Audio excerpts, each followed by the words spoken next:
Testing, testing. Are we live? I think we're live. Let me double check things real quick. It's been a minute since I did this, I feel. So I almost feel like I'm doing it for the first time, you know. You think it would be like riding a bike, but it never is. Especially when you're dealing with OBS. It never is like riding a bike, but I think I am live. Okay. Screen looking crispy. Looking crispy out here. All right, let's do this. Shout out to that guy, Smitty, Def Lloyd, Joanna Dark in the house. What's up? Appreciate you for joining us. We have Dave in the house, Outbreak Gamers. Shout out to Outbreak Gamers. Big Mike, Percolator 9000, who's still asking for points he never earned. Let's see, Erodimus in the house. What's good, man? What's good? Hope you guys having a great lunch. You guys having a good lunchtime? You know, it's about 11:10. You know, Eastern Standard Time. I know for you West Coast people, y'all might be having breakfast. Y'all might be, having a bagel. Well, I don't know what you guys eat on the West Coast. They eat like bagels and like tofu yogurt and you know some healthy junk. You know, like I gotta keep my my levels down. My cholesterol's, you know, it's a little high. It went up like one tick, you know, like whatever. I don't know what y'all do out on the West Coast, but hope you guys enjoying your breakfast, enjoying your Monday, you know. Okay, Sante in the house. What's up, man? He said, but how goes the SloMo Fortnite though? You know, some of us graybeards are still rejecting that game. Y'all gotta stop denying the future. Yeah, look at this. This is one of the creative modes. They showed this actually at their GDC.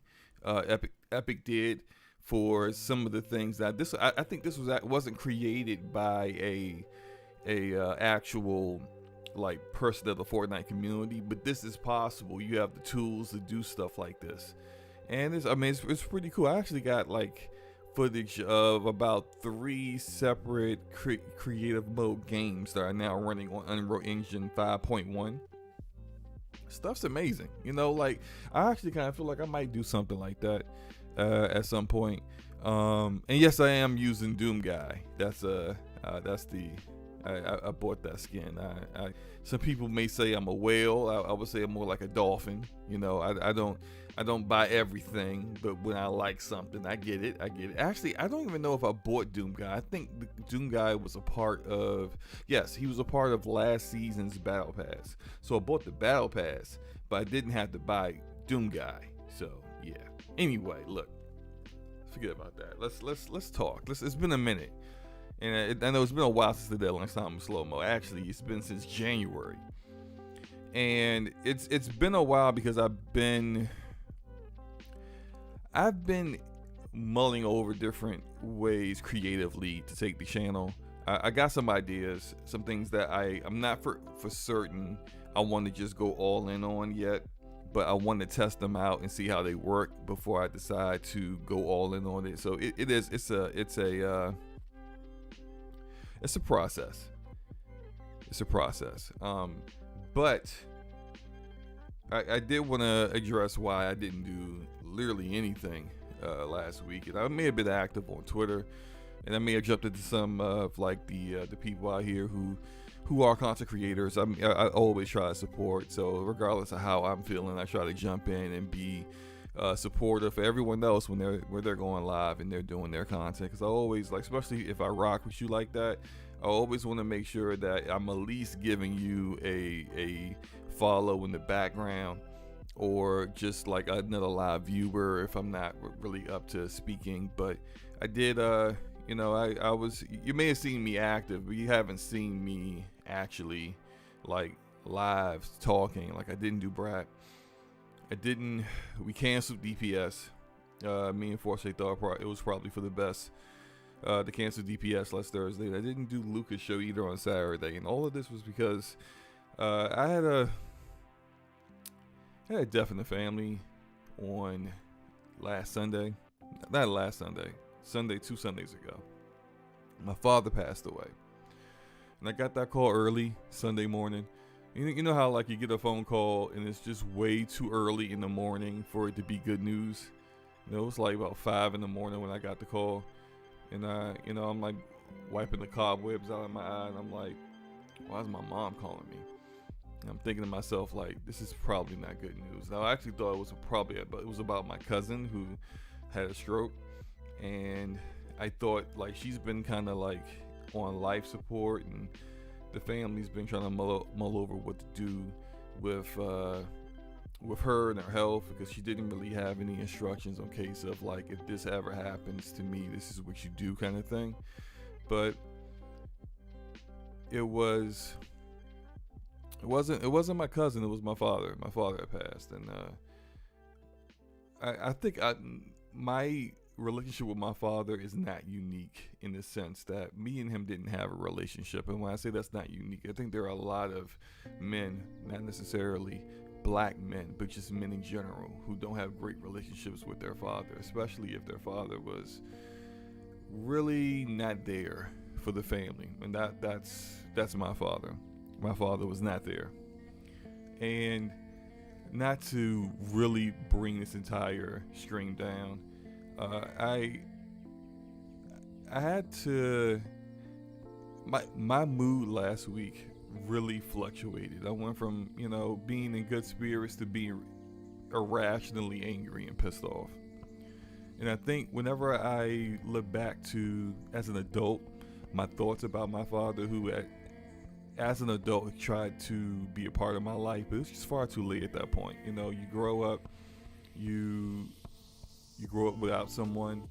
You don't really, you have created like your dynamic and your paradigm of who you have in your inner circle, and you can't go from 0 to 100. You can't just go like become a father out of nowhere. Not fam. It's not like that. So to not get too bogged down with it all, I forgave him years ago, but he never really changed as a person, really. And so what I really kind of came down to is that forgiveness really isn't for anybody else but for you. It's not for the person that you are forgiving, because they don't have to be remorseful whatsoever. They don't have to care about how you feel. They don't have to actually even acknowledge your feelings, and that's fine, because it's not about them, it's about you. Because what you don't want is, you don't want to carry that anger forever, because that will tear you up. It will make you someone that you don't want to be. And so even though he died, like, mourning and stuff, like, I'm not really mourning, it's just, I'm done with it, I'm just moving on. So his funeral will be soon, and we'll probably have to, not this coming podcast, DPS will be on my channel, but the following week would do it on a Friday, because his funeral is on a Thursday. So it is what it is. We're moving on with it. I wanted to show another. I can't find it now. Oh yeah, so this game here, real quick. This game is awesome. This I forgot the name that this game reminds me of, but it's like that. Someone probably in the chat can remember the name of it. There's a game out there where it's just like there's a narrator just narrating everything you're doing, and you're some dude who just works at the office and presses a button, and then you just show up to work one day and no one's there, and then it's like doors open, and then the narrator talk about, the man just opens the door, but he has no idea what's going on. It's like that kind of game. It's like that's what's happening in this game, where it's like it starts off pretty creepy, but then it just keeps changing, and it's amazing what people can do with Unreal Engine and within Fortnite. So that's the footage I'm showing right here. Thank you for those of you saying that your condolences for my father dying. It is what it is. Again, all I can say is make peace with the people that you can make peace with. You don't have to allow them in your life if they're not good for you, or you also don't have to You don't have to really care whether they actually ask for forgiveness or actually, are apologetic for what they did. But it's for you. It's for you to move on. And so that's what we're doing. We're gonna move on. Yes, my father passed. Let's talk about some things, right? Because I haven't really spoke. There's been a lot I haven't spoke on. And even though I think last week was kind of a slow week, I think this weekend has been ridiculous. This weekend has been, man, people been tripping out here. So let's talk about. Oh man, I forgot. Where is my document here? Bam, there we go. Everything I wanted to talk about. First thing I want to speak on is this handheld thing, right? So Sony is Joanne Dog says Mario kills Sonic again. Yes, I will. Okay, let's talk about that real quick because that's gonna be a little bit of a shorter topic. So I watched Super Mario Brothers the movie last weekend. I saw it on Saturday with my kids, and they absolutely loved it. They want to see it again. They can't wait to see it again. Illumination, they get a clap here. They did an absolutely awesome job. Definitely killed it on the, I think it looked just typical Illumination work when they were in the real world and our world. But when they got to the Mushroom Kingdom, it was just like the colors just blew up, and it looked beautiful. It looks amazing. And like all the Easter eggs, I don't think it's possible to even just off your first go through to actually look at all the Easter eggs and be like, oh, that's this, that's that. Oh, I mean, it was just so many of them. I was just kind of like, man, it's hard to keep up. But I enjoyed it. I think my only real issue is that it was too short. I mean, way too short. It's not even an hour and 30 minutes. It's like an hour and 20 minutes. And I was like, I appreciate that. I appreciate that they didn't linger on certain areas, or they didn't have a lot, like too many plot points. So it's like a convoluted mess, and then they don't actually resolve many of them. It was like, here is a subplot immediately is resolved right after that. It definitely said it felt like 90 minutes. It wasn't even 90 minutes, definitely. It felt like an hour and 15 to me, but whatever, right? But it was a good movie. And I think Nintendo, first of all, this game it's like, it's going to be $1 billion game, like a movie. It's definitely going to hit $1 billion gross revenue. So like, they need to be working on a Super Mario Brothers 2. They need to be working on potentially a spinoff with Donkey Kong and Diddy Kong too. Why not, right? I'm even saying, and I can't stand Zelda, but yo, bring out Zelda, man. Like, do a Legend of Zelda.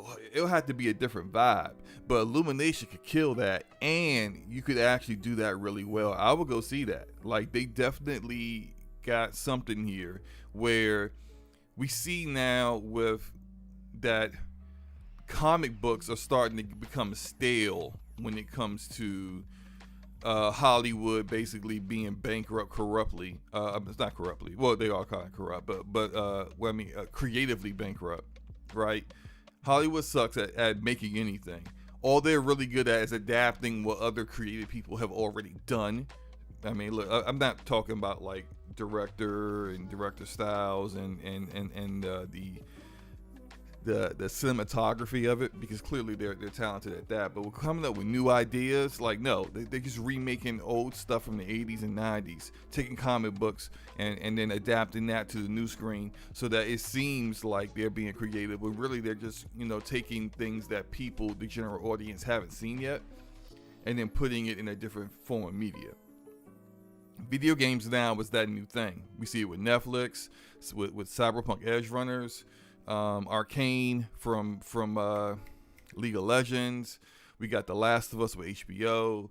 A lot of Sony properties are being adapted. Why not Nintendo? Just jump in there and do that too. This is easy money for you, real easy money. And so I think they definitely should. I think the next thing they should do is probably a Zelda. I think a Zelda would be pretty perfect. Is it better than the Sonic movies? I would say absolutely. It's absolutely better than the Sonic movies because it's more. It sticks closer to the source material than Sonic does, and I will say, Jack Black absolutely kills it as Bowser. That song he sings for Princess Peach is hilarious. The little blue star, that little blue like depressed star, like killed me. It was so funny. And yeah, Jack Black. I think Jim Carrey does a good Robotnik, but Jack Black does a better Bowser, if that makes sense. So yeah, Sonic takes another L. They take another L, man. Sonic love taking L's. But no, but the best Sonic game I've played is actually the Murder of Sonic. Because it's something that it's like even though it wasn't created by Sega, you could say that Sega is really kind of talking about, they allowed it to be created because it's true. They murdered Sonic. They did that themselves with their lack of quality control, so to speak. But all right, let's move on. This Sony handheld deal, right? And I think, real quick, I'm gonna switch this footage to now. Where is it? Boom, here we go. Fortnite Deserted Domination, which is this mode's pretty daggone fun. It's I'm telling you, man, y'all gotta jump on Fortnite, man. Y'all missing out. Sony handheld. So initially, let me give proper credit to Tom Henderson and Inside Gaming. They're the ones that first broke this rumor. So in addition to like these other things that Sony is supposedly doing, but we don't know anything because they haven't had a showcase in over a year. I had to keep bringing that up because they need and deserve all the smoke for that. But Sony hasn't had a showcase in over a year, so this is information that's probably out there because now being, as a quote unquote rumor, because they haven't had the kind of showcase yet to really show us what they're actually doing in the future. But this is supposed to be a handheld. Its code name is the Q Lite, and this handheld apparently was supposed to be. Initial thoughts of people were like, "Oh my God, finally a Vita 2, a handheld." With probably more powerful than that trash Nintendo Switch. Yay! No. What you're getting is essentially a what's the name of that thing that everyone likes? It's kind of like it's just like two Joy-Cons that are like DualSense kind of, you just attach to the side of your cell phone. The backbone, yeah, it's a backbone. This is what it is. It's a DualSense backbone. It's a DualSense with a screen on it that allows you to remote play to your PlayStation 5. Now look, I don't know about you guys. I have tried remote play before. It has never been a good experience for me. I got killer internet, okay? I got Verizon Fios, 1 gig up and 1 gig down internet, okay? I'm sitting at home. I work from home. Kids are at school. Wife is at work. Ain't nobody else on the internet but me. And if I'm sitting, this is back when I had my PlayStation in my living room, in the basement, like family room area. And I'm in my office, and I said, you know what? Let me see what this remote play is while I'm in my office. I don't feel like walking over to the family room area and turning on the PlayStation. When I say the performance was abysmal, it was doo-doo chunks. It was dumpster juice. It was awful. And I'm sitting in the same area of my house with no one else on the internet. It was terrible. I couldn't even play Until Dawn. Couldn't even play a game that's essentially light on gameplay. Like, I don't need to be like, you see, like in the footage, I'm like running around, I'm shooting fools. Like, no quick twitch stuff. Just typical Until Dawn, walking around, looking at, silly characters, do silly things, and maybe gotta do a QTE every now and then. I was afraid to do a QTE. I probably would have died. That's how bad it was. Remote play sucks, man. And don't even talk about outside the house. I've tried remote play outside the house. Like I've used my Steam Deck with connecting to, I forgot the name of the program that does it, that allows me to I think it begins with a C. Look, there's a program on Steam Deck. You download it, you do the setup, the configuration. It's similar to how you can get on to xCloud, and you can actually play your PlayStation on Steam Deck from outside. Mike says my Wi-Fi is doo-doo. Mike, you know what you're talking about, Mike. Remote play sucks. You need to just understand that. You need to accept it. It is what it is, okay? Remote play's trash. But thank you. I knew Kay was going to answer. Chiaki, right? So like you get your Chiaki set up. You go out there and you go out there, and it was all right, but it wasn't like I wasn't playing anything that was too demanding. And it's just like remote. That's not the look. People, when they go in a handheld, they don't want that. They don't want what they're doing right now. Which, look, it might have its uses for certain people, but this is not really a handheld. This is more like an accessory, because you gotta have a PS5 to even use this thing, and the PS5 needs to be available. Like, no one else can be using it. Like, you're not going to be able to just like, hey, I got my Q Lite. I don't know what the actual name is going to be, and I'm playing Ghost of Tsushima on that while my son is playing Fortnite on my PS5. No, you're not going to be able to do that most likely. And so, look, it is what it is. And I know there's a lot of disappointment out there about it, but again, it's an accessory. And what are accessories? They're optional. So you don't have to buy it. You don't have to get it. And I don't think a lot of you will get it. But I don't think Sony is in the business of ever doing a straight up handheld again. I think they're past that. They're done with that. And if they're going to be supporting any kind of other device that you can use that isn't just your PS5, it's going to be accessories on PC, and it's going to be a PSVR 2. That's what they're about these days. Handheld is done for them. Joanna Duck says PS4 remote play was good in my opinion. For some reason on PS5 hasn't been the same. Used to do remote play on PS4. I you know what?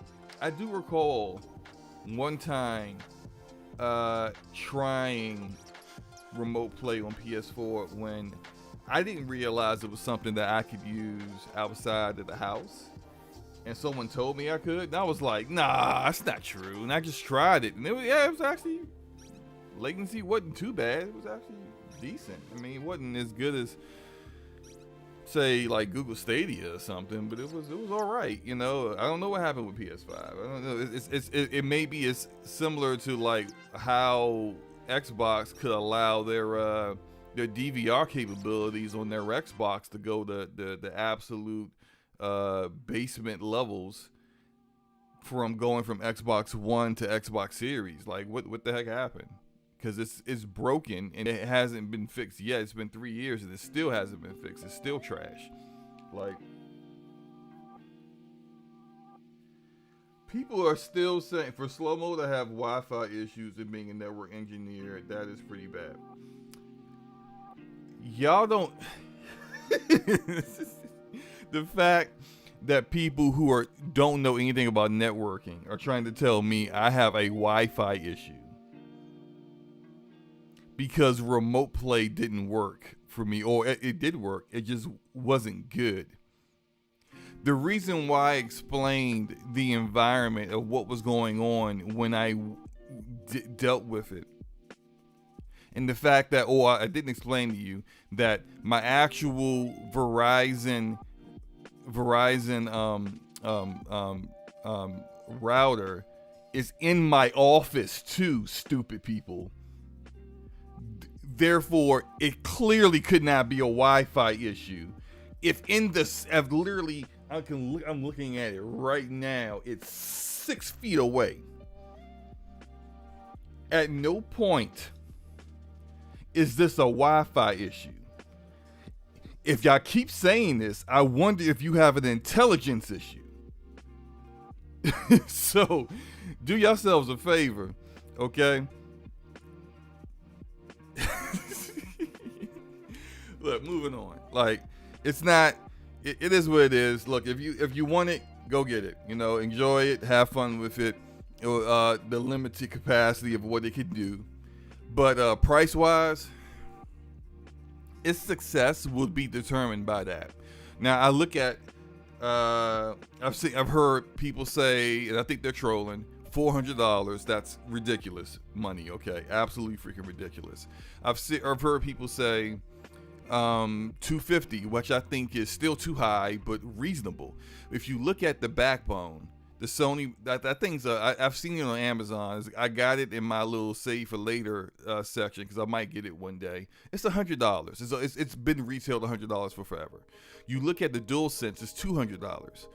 Now, the DualSense Edge is $200. Now, this wouldn't be the DualSense Edge, so it's not gonna have all the capabilities that a DualSense Edge has, but it is a DualSense, so it should have regular DualSense capability.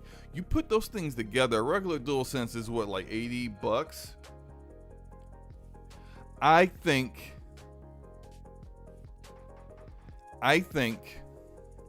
it's probably going to be $200. Anywhere between $175 and $200.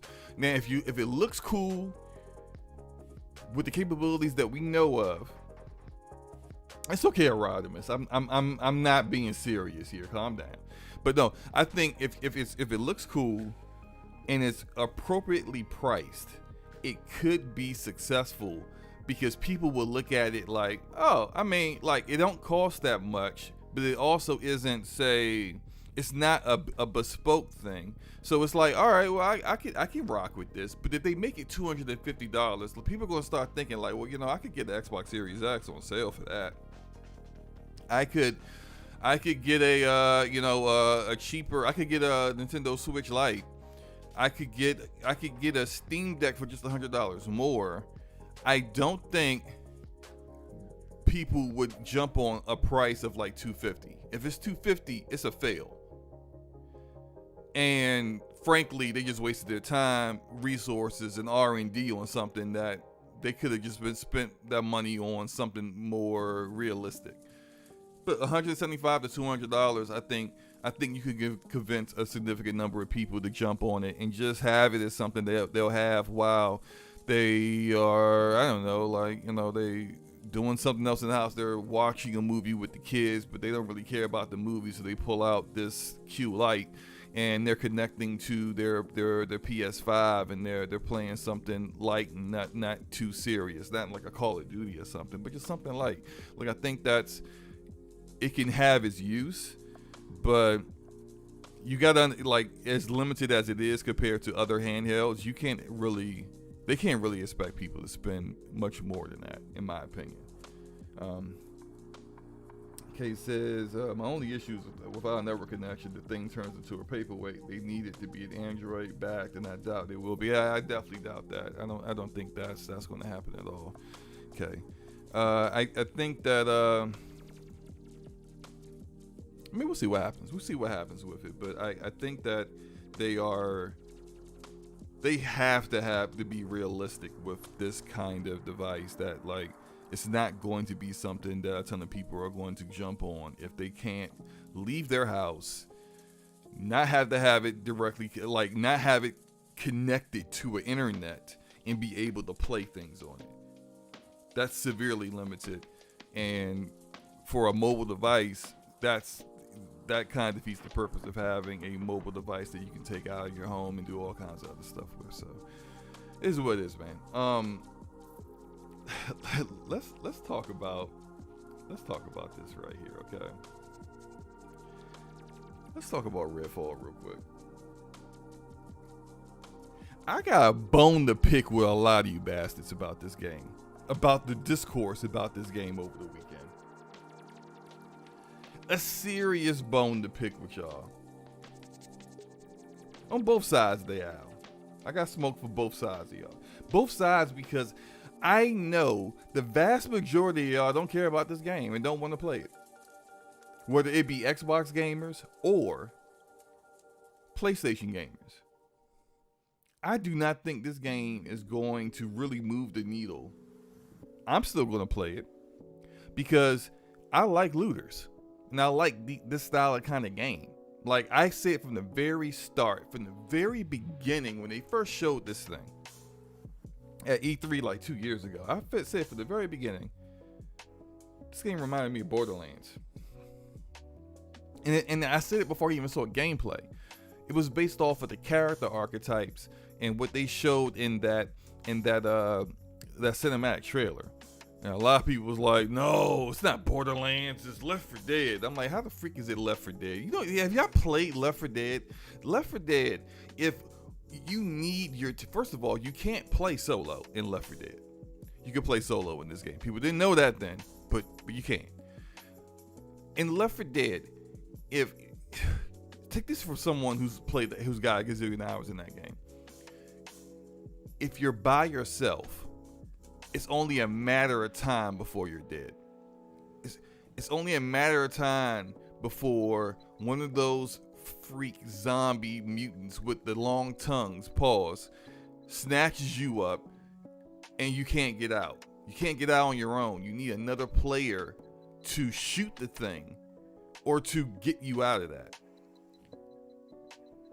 It's only a matter of time before the spider zombie jumps on you and starts ripping you apart. You can't get out of that. It's a completely different dynamic with Left 4 Dead. Left 4 Dead is about speed and cooperation, helping one another, teamwork. This is a game that can be played solo. Left 4 Dead is now a looter. You got like 5 weapons in Left 4 Dead. That's it. So where people got the idea this is going to be Left 4 Dead, I have no idea. But I told y'all, Borderlands, and look at damage numbers popping off of this boss. That's a oh my gosh, this game. This boss that is a bullet sponge. There you have it. Now, the second thing I'm gonna say, I'm sick and tired of publishers giving their game to IGN. Now look, there's some people IGN I'm cool with. I'm not trying to, piss them off or anything. But we gotta keep it real here. Y'all be making games look even if a game isn't like the greatest game in the world, y'all make sure to make it look worse than it actually is. Good freaking grief. Why does this footage even exist? This should have been deleted. And they should have went back to a previous save and tried to fight the Rook again. This is the best footage. This is the best perspective we got. You got 3 people fighting this thing. 2 of them are down, needing a revive for 2/3 of the fight. The third one is running around doing absolutely nothing. Fight. Look, I'm looking at it right now. He is running. Why? The boss is over on the other side. Stupid. What are you doing? He's gonna start shooting this guy, and then before he finishes him, he's off doing something else. Finish the guy you were shooting. Why did you not finish him? Why are you? I'm sorry. Teammates down. Let me go pick this lock. Let me go loot this room. Are you playing the same game? Here's the boss.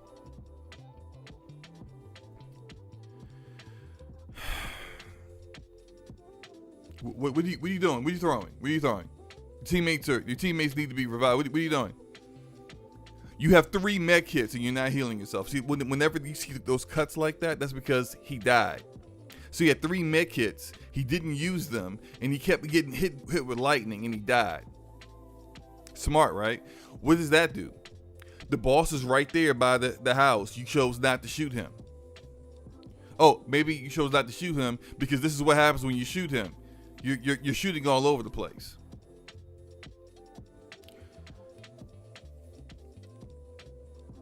Stop giving your games to IGN. They don't, especially if they don't play these kind of games. SloMo, isn't this how you play with some randoms? I don't know what you mean. When I play these kind of games, I'm fighting the boss. And the most disrespectful thing about this entire footage is that he contributed nothing. He or she contributed nothing to this boss fight and didn't have the audacity to finish the boss at the end. How dare you? So no, when I play with randoms, I'm actually trying to win.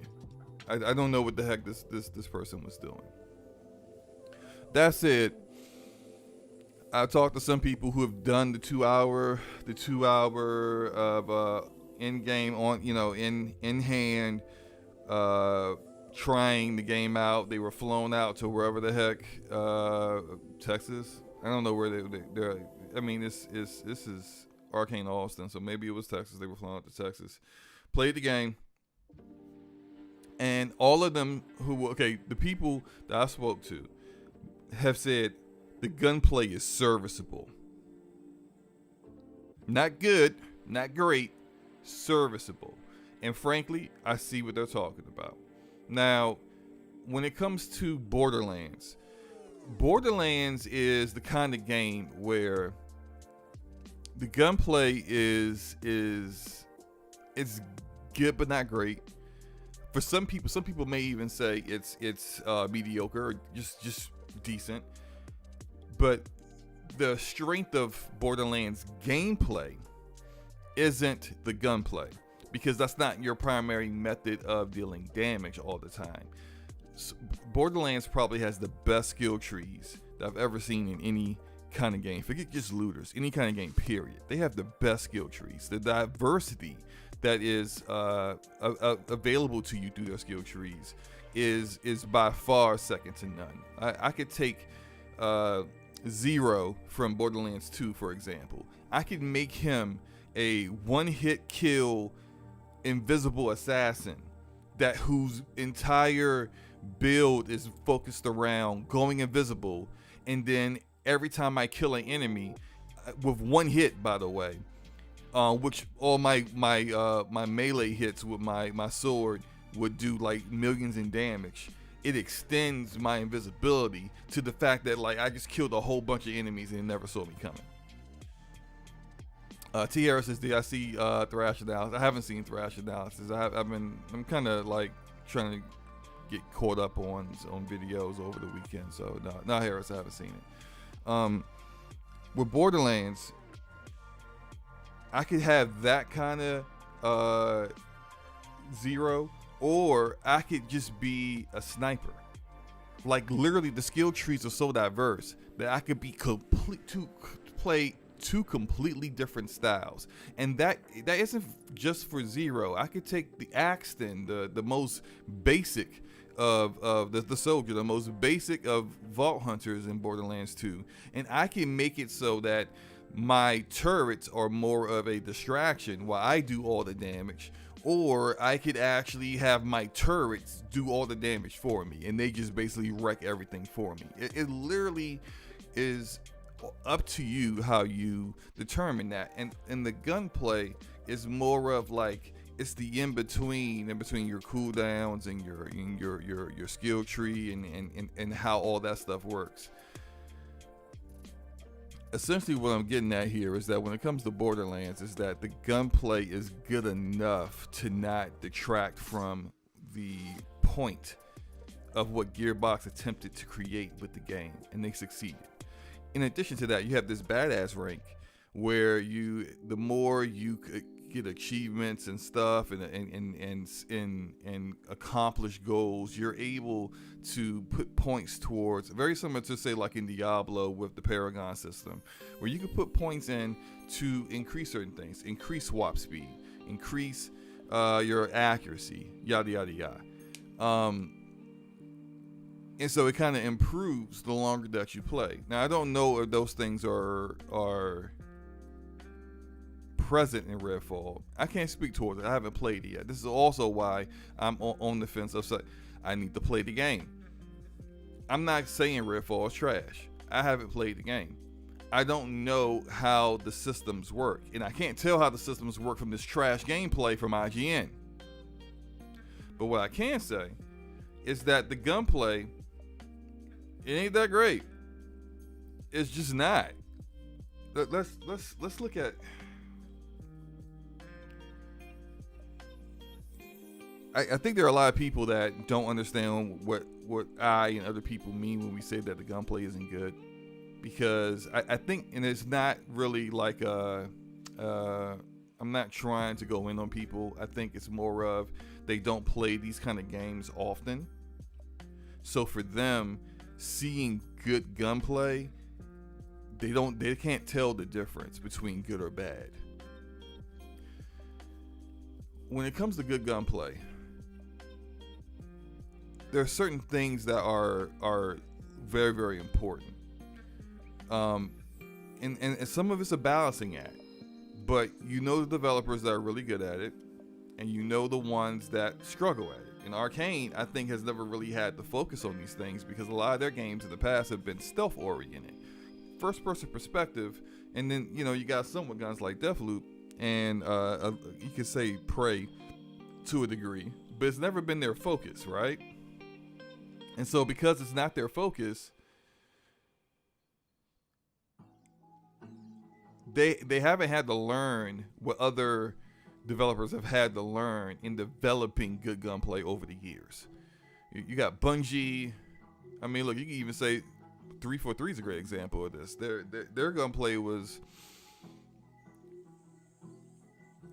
I would say, lacking in personality prior to Halo Infinite, but they finally nailed that Halo Infinite, that feel of it's Halo, but it's also modernized. But some things that are important with gunplay is, let's do it like this: weapon swap speed. A very important thing that people do when they play shooters is that what's faster than reloading when you are like this, you're just seeing here, this guy reloaded in the middle of a fight with the Rook chasing him. What's faster than reloading is swapping to your other weapon, because swapping to your other weapon shouldn't take that long, and you can continue to add DPS to the enemy or the boss or whatever, versus reloading where you're literally not doing any damage to him. You see what I mean? And weapon swap speed needs to be something that should be fast. Like, the faster the better. I should be able to swap to my weapon as animation willing as quickly as possible. ADS, aiming down sights, needs to be is probably the most important aspect of gunplay. When I ADS, is it accurate? Especially on controller. When I ADS, is it aiming to the left or the right of the enemy that I'm trying to aim at, and then making me have to adjust? And then in the adjustment is the acceleration, horizontal acceleration so bad that I can't adjust correctly. So I'm basically just aiming around this enemy looking like I'm drunk. That's not good. Is the recoil realistic? Like, a lot of people, and I'm gonna talk about this a little bit later with Ricochet and Anti-Cheat, but like people out here use things like Cronus and Zim and all kinds of other stuff to get zero recoil when they play games competitively. But like, honestly, when you want to play a game, you don't want it to look like when you're shooting a gun there's no recoil, because that's not realistic to not have recoil when you're shooting a gun. And you also don't want, as I'm just going to see right here, this guy just started shooting a pistol. He's going to switch to his SMG, and there's no difference in the recoil whatsoever. You don't want that. There's no difference in the gun. Also, why the heck did that guy switch to a sniper rifle in close range? Like, God, I just can't. It's so bad. It's so bad. But look, actually, let me go switch to some actual good gunplay, so you can see. You're seeing how that looks, right? Here's Call of Duty. You see how quickly I can go to ADS? You see how the movement of the gun is realistic? The reload, look how fast I can reload and get back into the action. Now, I'm not expecting Arcane to be able to do what Sledgehammer and Infinity Ward and all those guys do, like right off the bat. No, I'm not expecting that. But it's gotta be better than what I saw. I don't like what I saw with the gunplay. And I'm not judging the game overall by saying that, because that's only one aspect of this kind of game. And is it a negative? Absolutely. But I'm not judging the full game because the gunplay didn't look good. I said that on Twitter when I first saw that gameplay. I said, that gunplay looked kind of meh. And people was like, how dare you? How dare you judge this gameplay? You haven't played the game yet. Brother, I got eyes. Hello? I have eyes. I can see. And what I see, I don't like. Can I not have eyes? I didn't say I played the game and it's trash. I said I didn't like what I saw. It looked meh. Looked is the key word for some of you guys with reading comprehension skills. It looked meh. I didn't say it is. I played it and it sucks. No, it looked a certain way, because that's how it looked. Kaysan says they keep talking about working with Id. They should have just had Id come in and do the gunplay for them. Kay, you get a cookie and a candy bar and a lollipop today. Why the heck did they just do that? And then they got people who are taking outright. I'm not gonna say the content creators that did it. This content creators out here outright lying, saying that id software did work on the gunplay. Why are you lying on them? Why are you putting them in that position? Because now people are gonna be looking at it like, this is your work? Because frankly, it didn't work on it. There is a actual developer, and I'm about to quote him right now. An actual developer. I got into a discussion, an argument with this dude over Twitter over the weekend, because he kept trying to say it worked on the game while providing any evidence, saying, "Oh, well, the id devs put it on their LinkedIn and they took it off." Why, bro? Think about that for a moment. So I worked on something. I put it on my LinkedIn as something that I did. It's part of LinkedIn is like your online resume. And people can look at it. This is what I did. This is what I worked on. I did this. Then I deleted it. The freaking you delete it for? If you did it. It's 'cause it ain't real. It didn't happen. Don't be telling me, hey, look, man, trust me, bro. Trust me, bro. They put it on their resumes, then they all took it off. Shut up. You lying. Anyway. So dude, I think his last name is Bear, who works with Arcane, said, and the assistance that its software offered, he said there's a certain amount of work to be done in a shooter to reach the minimum level, because if the weapons are not good, you are inevitably compared to every other shooter out there. We have received information from some of our sister studios. The folks who worked on Doom have come to give us feedback a couple of times, and we're quite happy with the results. You want to know what that means? Let me go see you, right? And you're like, I go over to your house, and you're trying to repave your driveway, and you ain't never done that crap before, right? And I'm looking at it, and I've repaved driveways before. Let's say I have, right? And I'm saying, hey, kind of doing this wrong. This is what you should do. You should mix your cement this way so that it dries faster, blah, blah, blah, blah, blah, blah, blah. And you go, okay, SloMo, appreciate you, bro, thank you. And then you continue on doing the same dumb crap you've been doing before. I could have given you feedback and advice. That doesn't mean you took that feedback and advice and actually used it. That's two different things. I wasn't managing you.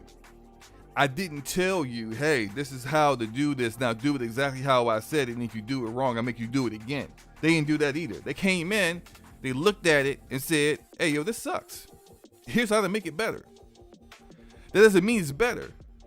They didn't stay there to make sure Arcane made it better. They gave feedback. It's giving feedback. You go to a restaurant, the food sucks, and you say you gave feedback. This food sucks at this restaurant. You did a Yelp review. Does the food get better because you made a Yelp review? No, it still sucks. I mean, this is common sense stuff, people. This is common sense, people. It's not. I'm not telling y'all, like, nothing I'm saying here is crazy.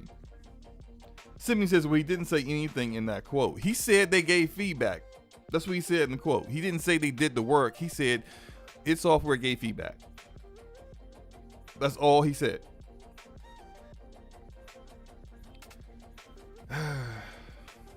Mike says, well, you can judge is how it feels to shoot and hit enemies. Hit detection, recoil, the sound effects, camera movements. Yes, Mike, all of that stuff is very, very important. And some of that stuff is stuff that you can actually see. And some of it is actually about actually playing the game and feeling it for yourself. So, yeah. But when someone says the gunplay looks a certain way, that's not grounds for, to mobilize the Xbox Defense Force about it. Furthermore, let's jump to the other side of the aisle real quick. Hey, PlayStation guys, have y'all ever wanted to play this game? Look, it's between me and you. It's SloMo here. You ain't got to lie to me. Have you ever really wanted to play this game? Be for real. No, not really.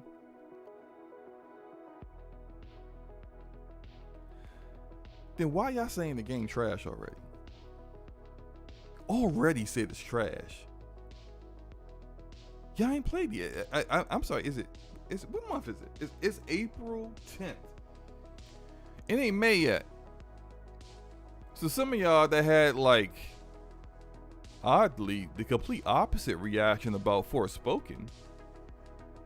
When IGN, the same idiots. Idiot Gaming Network, same IGN guys, right? Did their trash Forspoken gameplay, and it was 7 minutes of the worst diarrhea I've seen digitally on screen. And when they did the combat, look, man, I almost want to show, like, I have it? I need to go look, check through my archives here, see if I have IGN's footage so I can compare it to my own footage of Forspoken, okay? Because they did that combat zero justice whatsoever. It was, I will describe it because it's going to take forever for me to find it. I know I got it in my external hard drive that's like 5 gigs. but it's like I don't think it's in a Forspoken folder. I think it's like in one of my lunchtime with SloMo folders or DPS folder, and it's gonna be too hard to take too long to look for it. So I'm not gonna look for it. But I'm gonna describe to you what they did.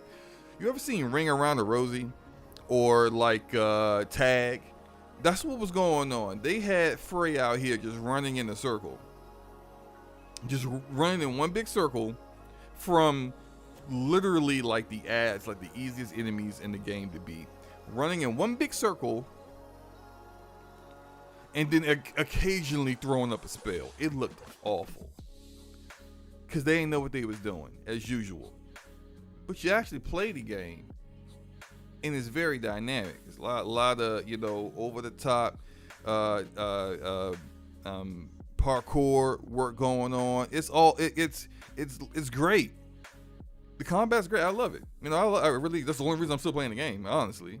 But it's combat's good. But they did it no favors with how they portrayed it. Now, how come the same people that could understand that back when IGN did this foolishness a year ago can't seem to wrap their head around it now? Could it be just stay with me for a moment. Could it be the platform? No. It can't be that. It can't be the platform the game is on. It can't be y'all capped for Forspoken because it was a 2-year timed exclusive. No.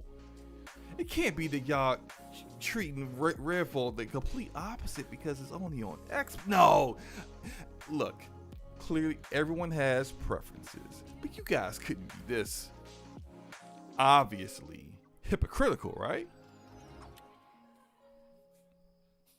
Of course you can. Cause y'all stupid. Y'all so daggone stupid. Y'all do this all daggone time. Y'all literally would do 1 week, will say one thing about one platform, and then say the exact opposite the very next week when it's your platform that's dealing with the same thing. Y'all do this all the freaking time, and then y'all act like y'all smart. Y'all act like we don't recognize. Y'all act like I don't see, like I don't have eyes. I can't read the same nonsense you just pulled. And like literally, you do it all the freaking time. I am so tired of you guys just habitually contradicting yourself in everything that you do.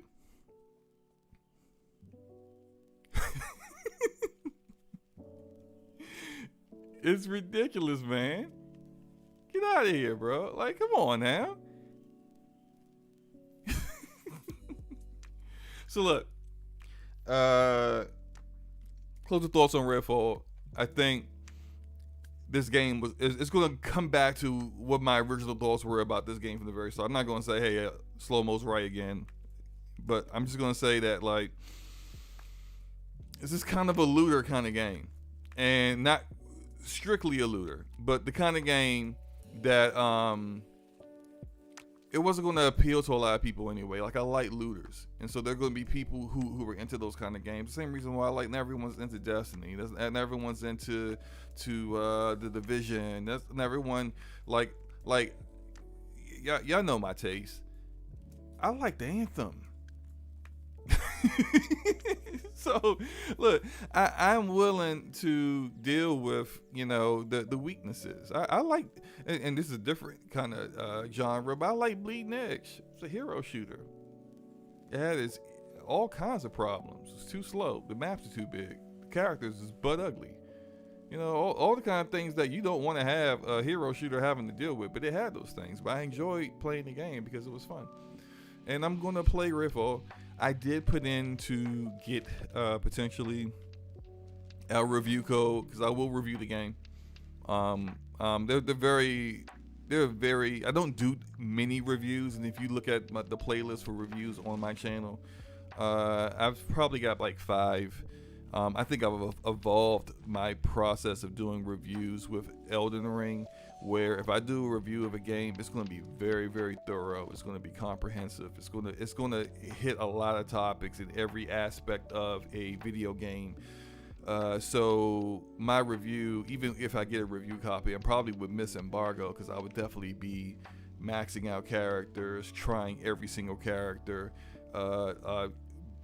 getting into the build diversity, looking into every aspect of the game, testing out things with sound, testing out things with the visuals, really doing comparisons to a lot of other like games in the past, and just really trying to become a fully fleshed out review that could answer all questions.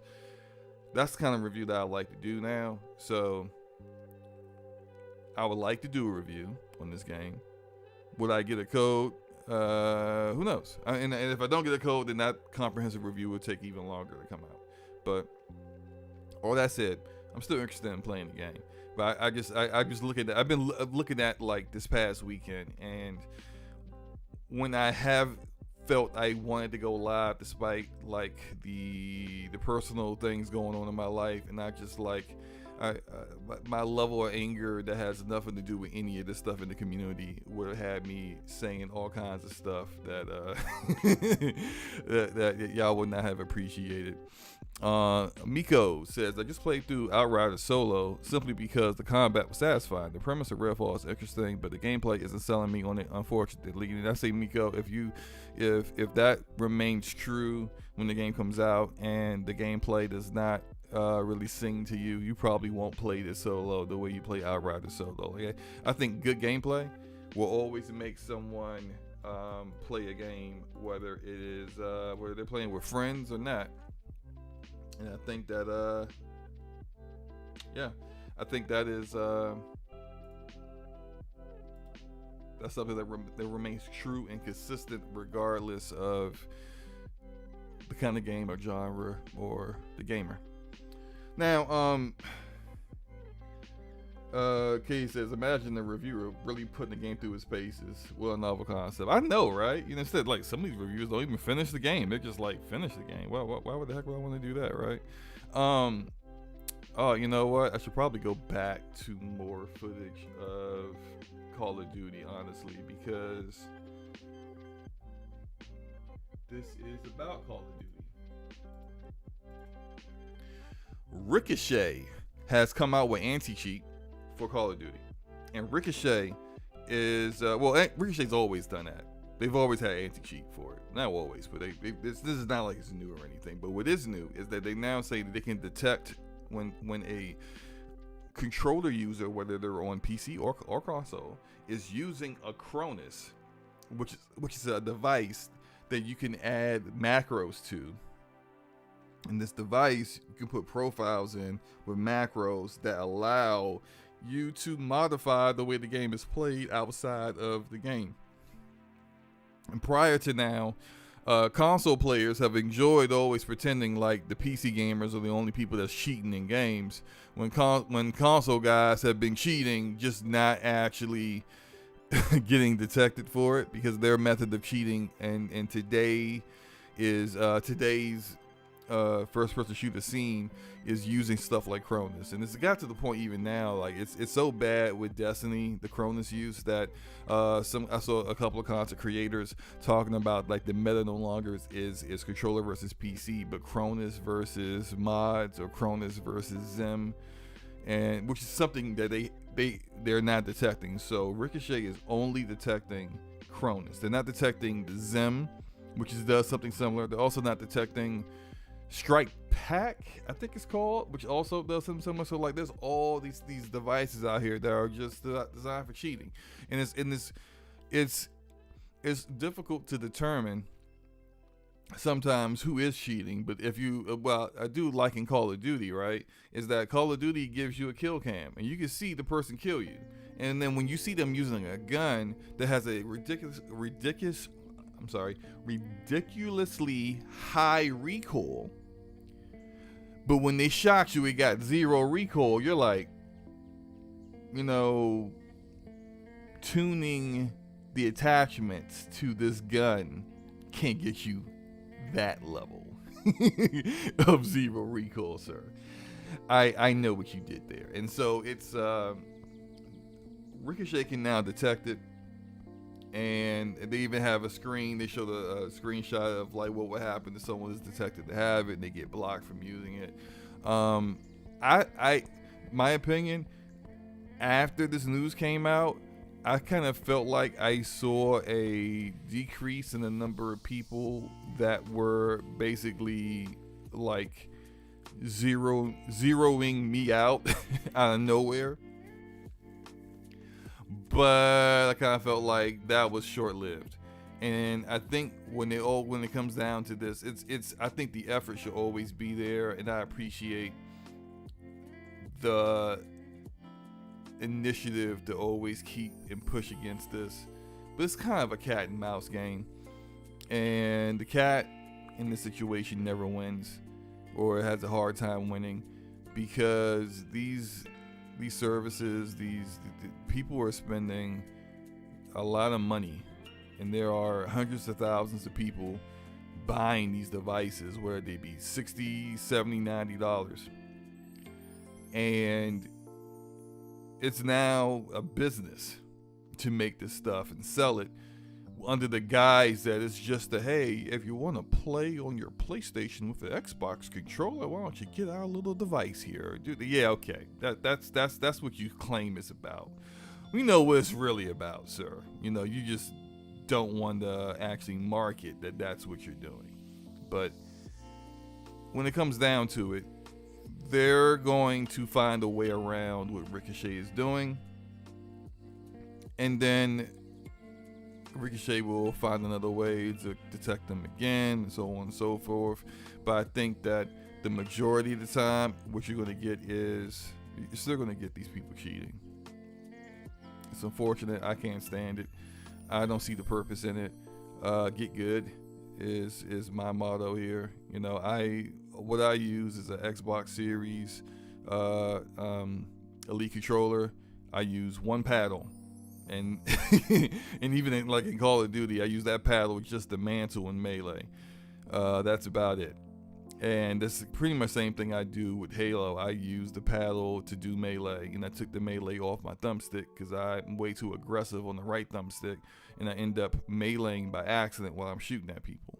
So I took it off of that because they have the whole key mapping within the game that allows me to take the melee off of my right thumbstick.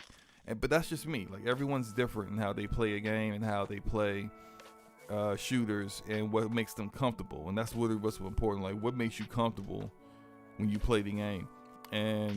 But cheating, actually getting mods to see people wall hacks, aim bots that aim directly at the head, talking to you, Rogue Company, because I every other match I'm running into people doing that.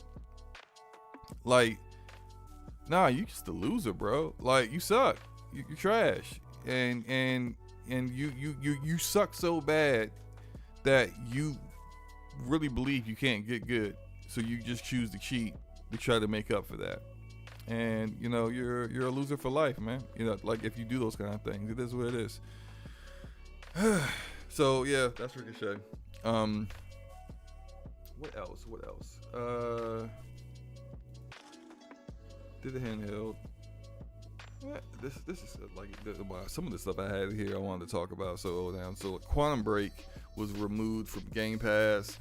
It's coming back. They have some licensing issue. More than likely, there's a voice actor or something that wants to get paid, or there's music in the game that they have to reapply the license for. This always happens for games that use real music that wasn't created specifically for the game, and that music is licensed. And especially when the game is much older, Quantum Break is 7-8 years old now. These older games aren't generating the kind of revenue that they were generating before. I don't think Quantum Break never really made its money back anyway. Part of the reason why we're not getting a sequel. But when you're not generating a ton of revenue, this is what we see with Forza Horizon games when they get delisted. You got this music that you're paying a license to be able to use, and now either the license expires and you gotta look at how much does it cost to get this back, or you're looking at the revenue this game generates isn't enough to cover the licensing costs of keeping the game up there, and so you delist it. Now it looks like Quantum Break is coming back, and as far as I know, Xbox still owns the IP. So we're more than likely never going to see anything from Quantum Break ever again outside of it just being there. And I think that's kind of unfortunate because I like Quantum Break. I thought the game was a decent game. Wasn't great, but it was a decent game. I think it is when you compare it to the most recent game that Remedy, the developer, has made. I think Control is better than Quantum Break with combat, visuals, damn near everything except for story. I think Quantum Break's story I thought was really cool, and I really liked the story, and I really wanted to see more of where that was going. I actually wanted to see a spinoff with that girl that's in the game when she's like at like this like. If you really read that, this is another thing I don't really care for with Remedy, because they always put like so much of the story into these like correspondence and letters and little things that you find and then you read. And I know Sam Lake's a good writer and all, but geez, bro, can you just put this in the game, please? But like, I thought it was very interesting how she described the character, the end of time, for those who played the game, and what it was like there. And who Lance Reddick's character really was. So like, if you didn't read that stuff, you probably didn't understand what Lance Reddick's character was like. Really, the main antagonist really of the game. Really, it wasn't Littlefinger from Game of Thrones. I can't remember that guy's name, but all that stuff I thought was very interesting, and at least an expansion or a DLC or something would have been awesome. But you know, it didn't do great retail wise and commercially, so this is what happens when people don't buy games. You don't get stuff like that. So it's a done deal, but it's if you haven't played it yet, I would say give it a shot, especially if you like Control. You probably would like this too. Let's say Mike says they took what they learned from Quantum Break to make Control, which is why some of the gameplay elements are better, but Quantum Break was just such a good story to play through. Yeah, I agree, Mike. I agree. And yes, Aiden Gillian, that's his name. Yeah, I think he and Iceman from X-Men, who I can't remember his name either. I'm bad with names today. Actually, I'm bad with names in general, so this is nothing new. But I think they all did a fantastic job. The Hobbit from Lord of the Rings is in it. You know, he did a great job too. But you know, they had the full-on TV show in the game that was really expensive and probably didn't need to be done that way. They could have put that as like just more cutscenes in the story instead of doing a full-on TV show. I guess like that's back when Xbox was on their TV kick. Which, yeah, we see how that turned out. Sean Ashmore, thank you. Everybody in the chat got the names. I'm pretty sure y'all went to IMDb for that, but you know, whatever. What else we got here? Oh yeah. So NVIDIA with path tracing. So do I have the footage of this? I think I do.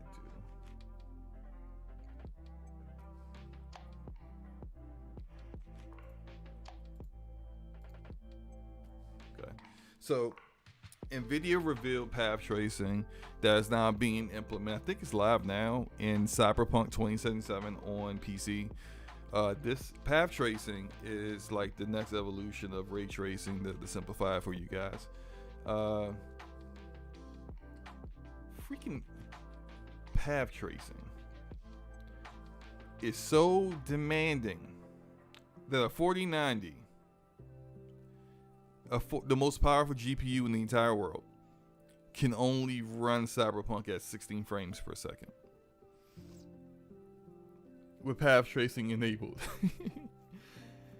But of course, that's with the DLSS 3.0 upscaling turned off. But that turned on, it goes from 16 frames per second to 131 frames per second on average, which,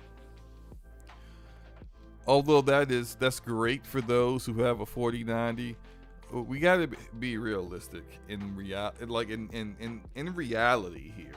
How many people actually have a 4090?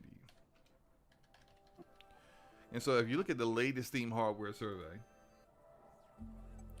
we got some changes about what the most common GPU is. It used to be a 1060, now it's a 3060.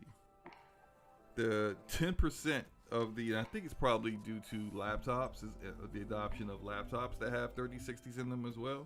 But the 3060 now at 10.44% is, which is literally a almost a 3% difference between that in the very next two graphics cards, which are 2060s and 1060s. And where is the 4090? Let me scroll down this list and see where the 4090 is. Matter of fact, I can't find it, so let me just do a find. Oh, there you are, 4090.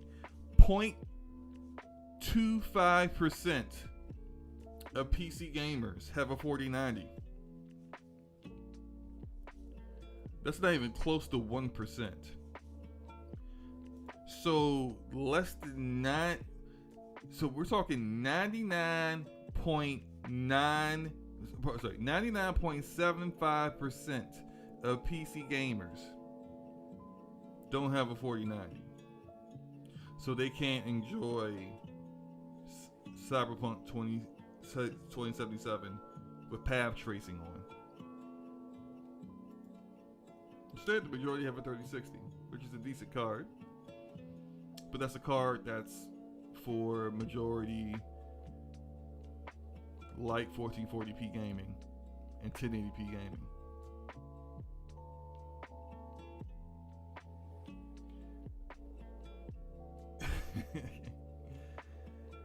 There's this narrative out here, right, where, and I know where it's coming from. It's coming from two camps. It's coming from the camp of PC gamers that are I gotta buy the most expensive and newest thing. It doesn't matter what it costs. I'm gonna spend my money on it. It doesn't matter if they overprice it by a gazillion dollars. I'm still gonna I'm still going to take my tax return and spend it all on that.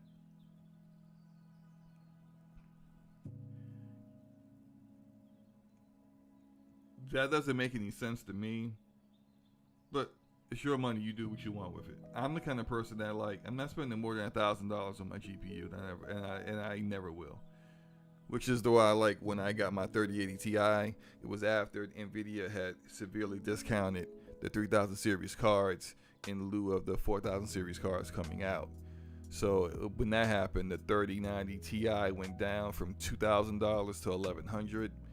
The 1200, the 3090 went to $1,100, and the 3080 Ti went to $900, and that's when I got my card, because VRAM right now, VRAM requirements are really getting out of hand. They're getting ridiculous.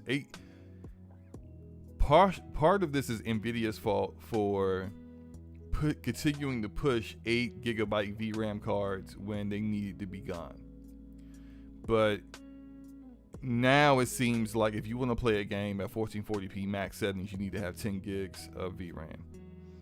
And the minimum that if you want to play 4K, the minimum is going to be if you're looking at 4K 60 frames per second, like true 4K, not any kind of upscale techniques, not any kind of software enhancements. You're looking at a 12 gigabyte VRAM.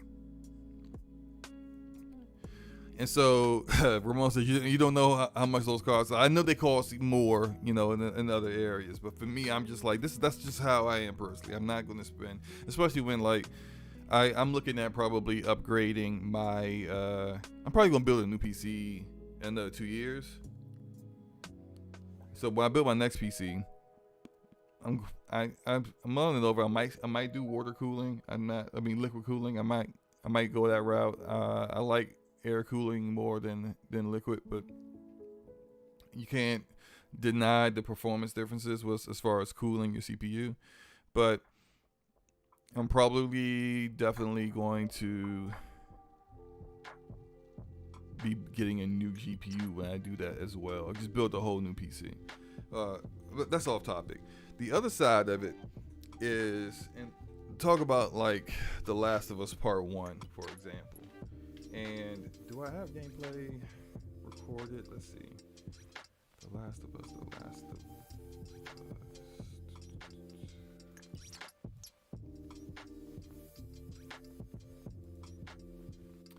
So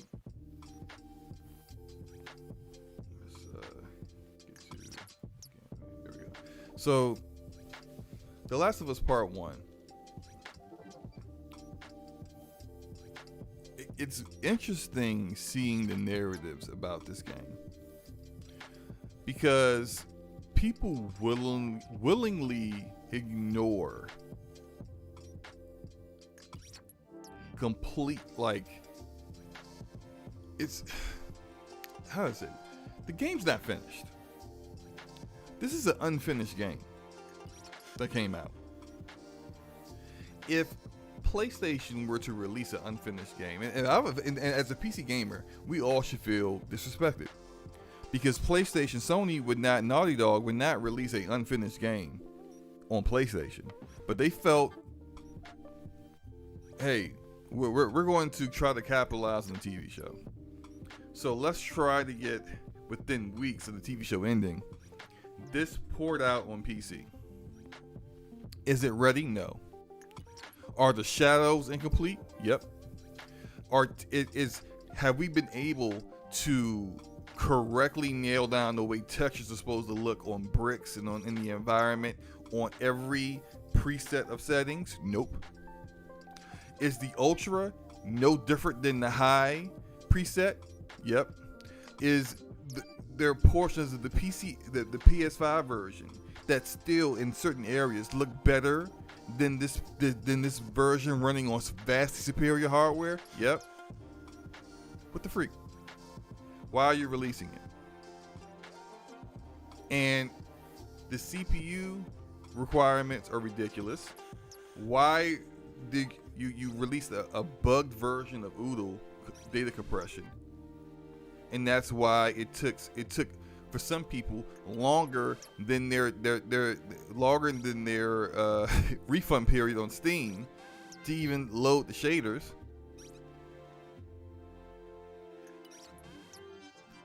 It's an unfinished game.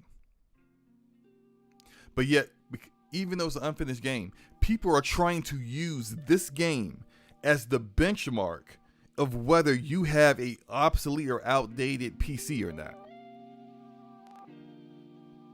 Hello?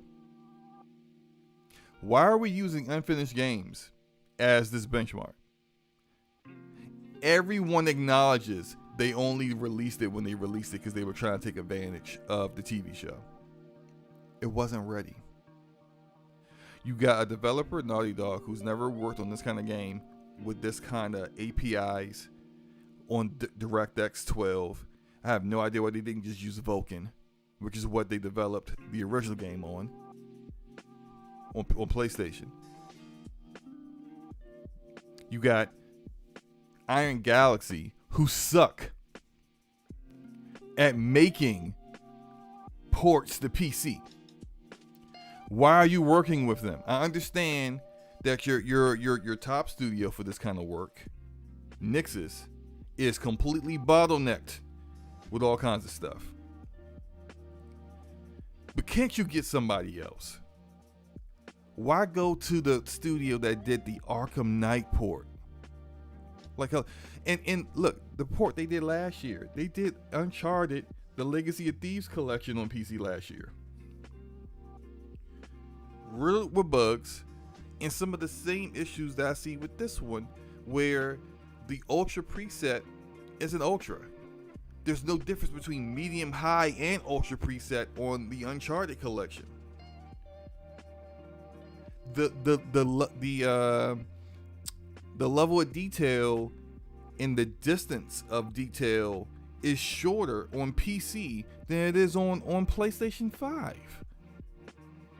They don't put the work in. They don't do a good job. Why are you working with them? But no, let's not acknowledge these things. Let's just say this somehow is the benchmark for what you should be doing with your PC. Even let's ignore God of War on PC, amazing port. Let's ignore Nix's work with the Spider-Man games, great ports. Let's ignore Returnal that came out a month earlier than this. This is what I'm talking about when guys were being hypocrites. When like you literally ignored that port, which was amazing, which night and day difference in the look and the visuals between Returnal from on PC to PlayStation. Absolutely amazing job done there. Let's ignore that. Let's talk about this one. Y'all can't be this stupid. I refuse to believe y'all this stupid. Y'all not. You're not this stupid. Instead, y'all what y'all are is like really poor trolling. There's really poor trolling going on. And y'all need to do better because that's absolutely abysmal. The game has had 4 patches in less than a week. They could probably continue to patch it. I'm playing it. This is me playing it when I first started playing it, and I'm still like was trying to figure out what's what, and it progressively got worse from here. You see my frame rate in the top left corner is like 120 frames per second. This is being played at 1440p with DLSS quality on, so it's really like probably 1200p upscaled to 1440p, but DLSS quality has always been the top, on PC, the top tier upscaler if you're going to have to use an upscaler. It gets crazy when it gets into the city area. The frame rate drops into the 50s. It's crazy. It's ridiculous. But that's what happens when you got a game that's incomplete. I look at Gotham Knights, a game on PC that was almost completely CPU bound. When Digital Foundry did a test of Gotham Knights on PC, it tested a 4090 with the same build with I think it was a 3060 or something like that, and there was like a 5 frame difference, same settings between them. That's how CPU bound that game was when it first launched. You play Gotham Knight now. I can play Gotham Knight on my PC now at 4K. No, just TAA. No kind of DLSS or FSR. No other upscalers. Straight TAA. 4K. Getting anywhere between 80 to 100 frames per second. But that's after. I mean, I don't know when the W. Montreal fixed Gotham Knights on PC, or whoever did the port fixed it, but it was months down the road after the launch. We as gamers should not be using these poorly done products and using it as fuel against the community because they always talking about how their hardware is better than my PlayStation. Well, so freaking what? It is better. Get over it. You got better ease of use and convenience, and you get the games before them. Those are your benefits. Be happy about that and shut up. But like the same way I felt about Forspoken being a game that Lumina Studio should not release when they did because it wasn't ready on PlayStation. It wasn't ready on PC either. The game performance was abysmal on both. Don't release your games if they're not ready. And I think that's something that universally, whether you're a Nintendo fan, an Xbox fan, a PlayStation fan, a PC fan, whoever you are, we all, regardless of which platform these games release on, should be unified in that thought that like that's ridiculous. Don't release unfinished products, period. Mike says Naughty Dog did most of the porting work. Naughty Dog don't know what they're doing on PC, clearly. But like hopefully this is a learning experience for them so that when they come out with Factions 2, which is clearly going to be launching on PC and PS5 at the same time, probably PS4 as well, that what they do is they've taken the L's they took here and they turned them into W's. So this isn't the issue going forward with their other games, because clearly by their statements, what they've said is they're not going to stop making games on PC. So any thoughts of like, well, maybe if these games keep doing bad and PC games keep getting mad, they'll just stop putting them on PC. Like y'all can just get that pipe dream out of your head. Rodman says, to be serious, I think the trolling happened because we have a lot of PC players bragging about we getting all you PlayStation games. A bad port hits the platform, they jump on it. I mean, that's absolutely it. But at the same time, it's like, is it worth it for you to be a hypocrite? To make a big deal about this? Or should you universally be like, don't release bad games, developer / publisher?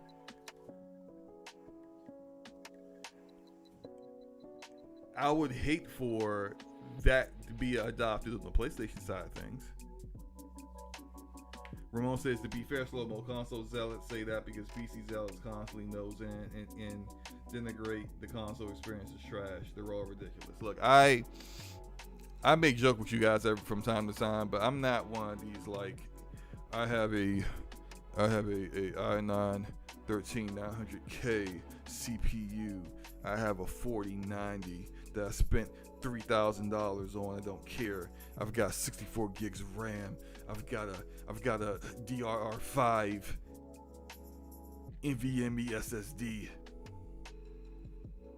And I play games at 5,000 frames per second at 8K.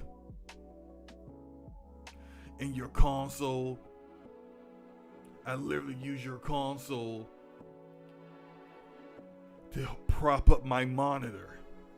That's what it's doing right now. I have an Xbox Series X under one monitor, and I got a PS5 under the other monitor. That's how I'm doing it out here. Like, dude, shut up. The guys that do that get on my nerves, really. They're annoying. They're annoying to me. They're annoying to other PC gamers. I seen a guy recently talking about like, I can't believe, imagine trying to play games in 4K on a 3080. Thing's only got 10 gigs of VRAM. And a 3080 is a good card. It's a very good card. And it came out 3 years ago. A three-year-old graphics card should not be obsolete, bro. Like, what are we doing here? What are we talking about? And it's like, some of these guys want other PC gamers to. I'm not saying you can't use your money however you want to use your money. I'm not saying you can't choose to spend your money buying the most expensive thing possible.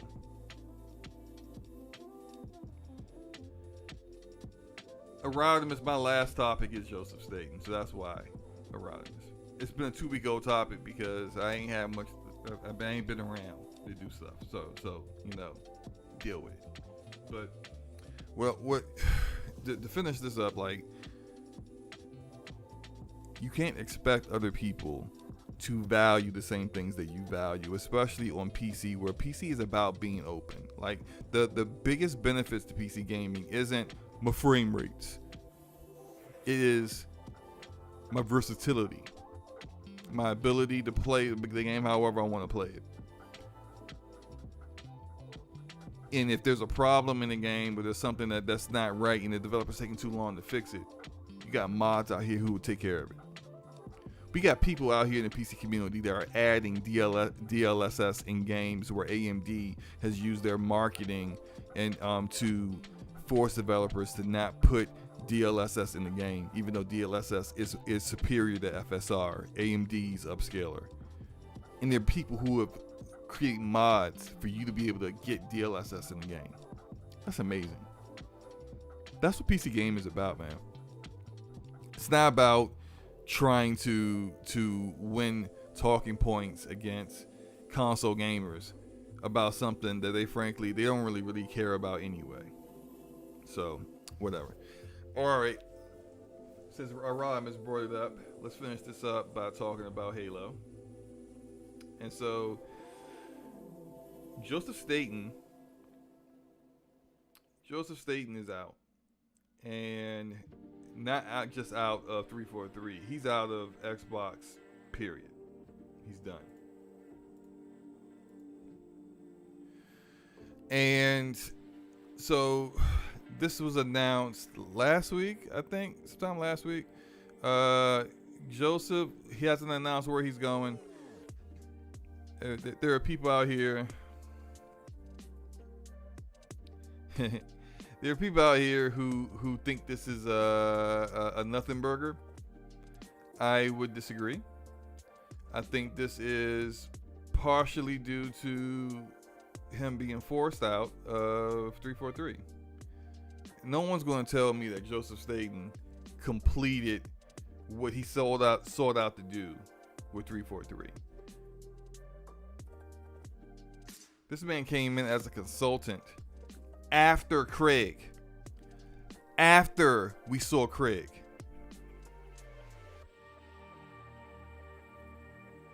After we saw Craig, Joseph Staten took over. You're going to tell me just getting the game launched was him getting the job done? No. That wasn't getting the job done. Joseph Staten was the lead narrative guy on Halo 2, Halo Combat Evolved. Joseph knows Halo inside and out. And I think that campaign was for Halo Infinite was remotely close to what a Halo campaign should be due to him. That said,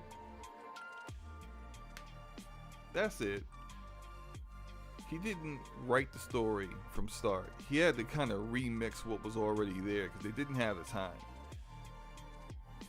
And I know some people are going to be like, well, SloMo, how do you know some of this stuff? Because I know people.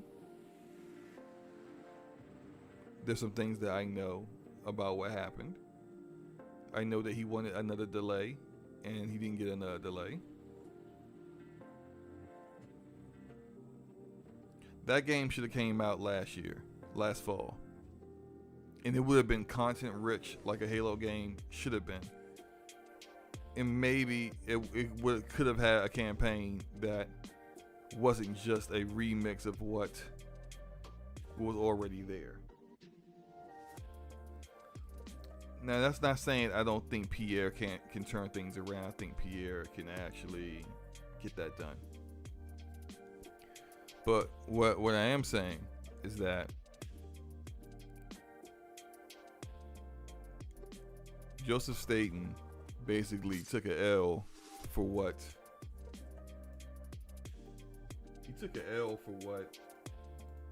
Bonnie Ross and Kevin O'Connell created. And so it kind of sucks. I think him leaving completely is kind of a sign of that. Like, you ever on the corporate side of things, right? Let's say you are. I've seen this happen before. This isn't like me making anything up. I've seen this happen in a corporate environment before, where when I was just straight IT, I used to, as a network administrator, I remember getting calls from a director who would say, hey, look, we just say this guy's name is Craig. We just let Craig go. I need you to turn off his VPN. Right now. Turn off his VPN, shut down his email account. Cool. Or no, not that. Should I forward his emails to me?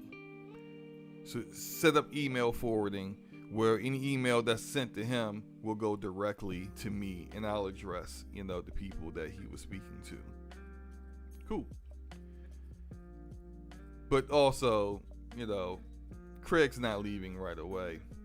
We're going to let Craig leave on his own terms. He's going to announce that he's quitting and that he will be gone by the end of the month, and we will give him those weeks in between to find a new job. And I've seen companies do that for long-standing employees that they care for, or just not black guys. But I've seen that happen before. And when you see a guy like Joseph Staten go from running Halo Infinite to they do all these layoffs, they lay off the entire narrative team, and now he's leaving 343 and he's going back to his old job with Xbox Publishing. And he does not stay there very long. He stays there just a few months before he's leaving Microsoft altogether. That tells me what really happened was Joseph got let go. Joseph took a L. The same way Bonnie Ross took a L. But Bonnie Ross was allowed to make her exit the way she wanted to make her exit. That's the Microsoft way. They don't just straight up fire people. They'd be like, yeah, like they didn't straight up fire Chris Lee. Even though Chris Lee was the reason why the game looked like that in the first place. What did Chris Lee? They reassigned Chris Lee to a completely new role that had zero authority. And then Chris Lee left on his own accord after he found something else. Bonnie Ross retired. Even though Bonnie Ross didn't choose retirement, it was happening for her.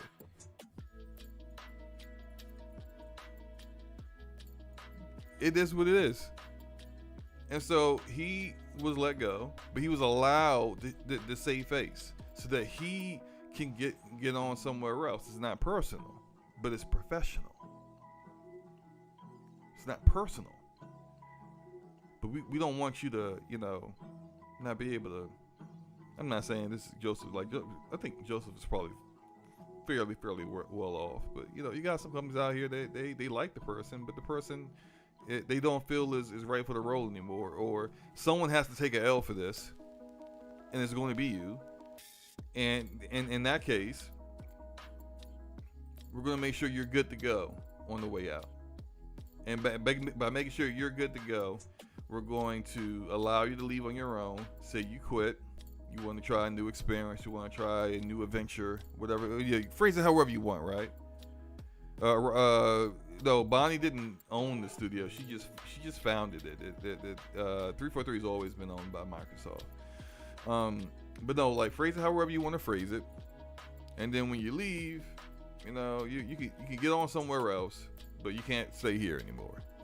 That's the long and short of it. And anyone trying to make it seem like this is nothing, this is no big deal. I understand some people think it is realistic to understand that this doesn't change. Like Joseph leaving Microsoft doesn't change where Halo Infinite is right now with Season 3 or Season 4. All that stuff is all planned out and in development and being worked on. It doesn't even change anything that has happened with Pierre taking over and what he's got planned. But it's more of a clearer picture of really what happened when all those layoffs occurred.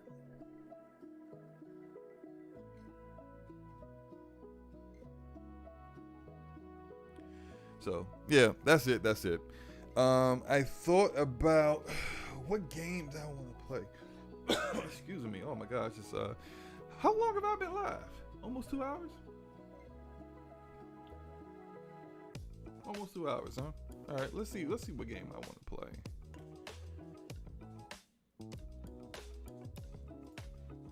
I think I want to play some Real Company.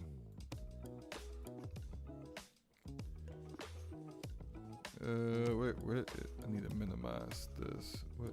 I can't minimize it? Hello?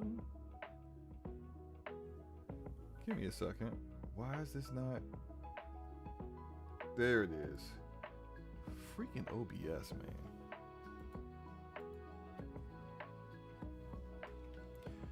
Rom says, I think some of this older IP do need new storytellers that are younger to come in and create a new story. I can understand that perspective. I think there were a lot of people who left 343 because 343 definitely had like a civil war going on with like people who were not like hardliner old Bungie people who felt a certain way about where Halo should go, and then you got the people who were like brand new who were like I like Halo, but I don't want to keep treading over the same ground. We need to come up with new stories, and we need to create a Halo that works for a newer generation. I'm of the opinion that Halo should do both. You should have a Halo for your hardcore Halo community, and you should have a Halo that's for newer generations. And I think that you can find a way to incorporate those things. I think that they could take numbered more mainline Halo games and continue the process with that, but then take like kind of like spin-offs, so to speak, where you get a little bit more creative. You take some risk and you actually try some new things that not necessarily you're copying other things that other games are doing, but you try new things that haven't been done before, and you continue to be to push the envelope, because not doing that makes you stagnant, and then the only people that are going to be playing your game are the same people who didn't want sprint. Imagine a first-person shooter where you don't sprint, but that's what they wanted. Yeah. Okay, let me launch up Rogue Company. Appreciate you guys for coming through. I think it's been a nice little show, if I do say so myself. Where is? Let me see. Why do I have that set up like that? This should not be set up this way. Okay, let's change this specifically.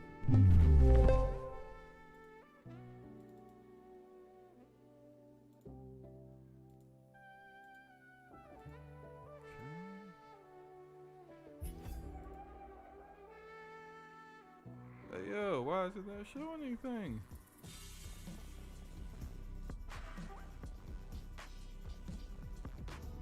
I am so wait. This should be. Finally, what? Yo, OBS is booty cheeks today, man. Yeah, I guess I could turn off the background music at this point. Oh man, I don't hear the game. Why don't I hear the game? Oh, probably because my headset turned off. Oh, that was definitely it. There we go.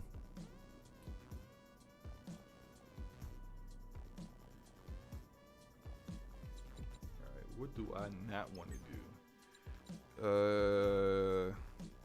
I don't like doing quick play. Play 4 games. We can do that. I don't want to do shotguns. I definitely don't want to do melee. SMG. Crap. I guess I'm playing with Shock today.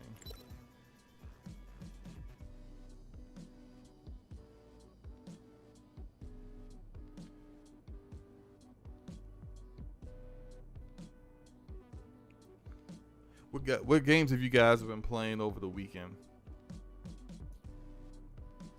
I actually broke down and bought 2 things. I bought an Elgato. What is this? The Wave XLR.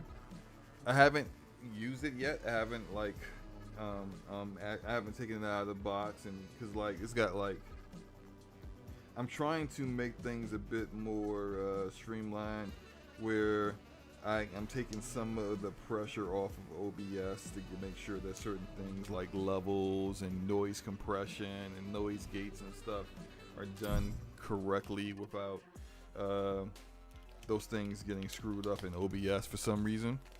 So I got that.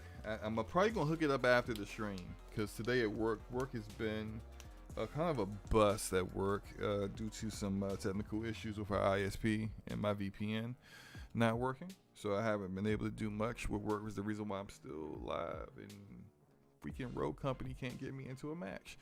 But what we got here? Arcade said he's been playing MLB The Show and One Piece Odyssey. Yo, are those anime games really good? I see a lot of big anime fans playing them, but when I see the games, they ain't that good.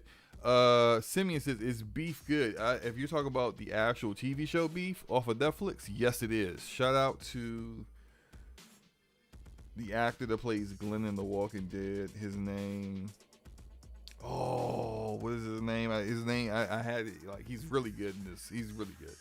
Beef. I'm at the end of the last episode, so no one tell me, don't ruin it. I'm at the end of the last episode of the season, but it was very good. I like Beef. Stephen Young. There we go. Thank you, Simeon.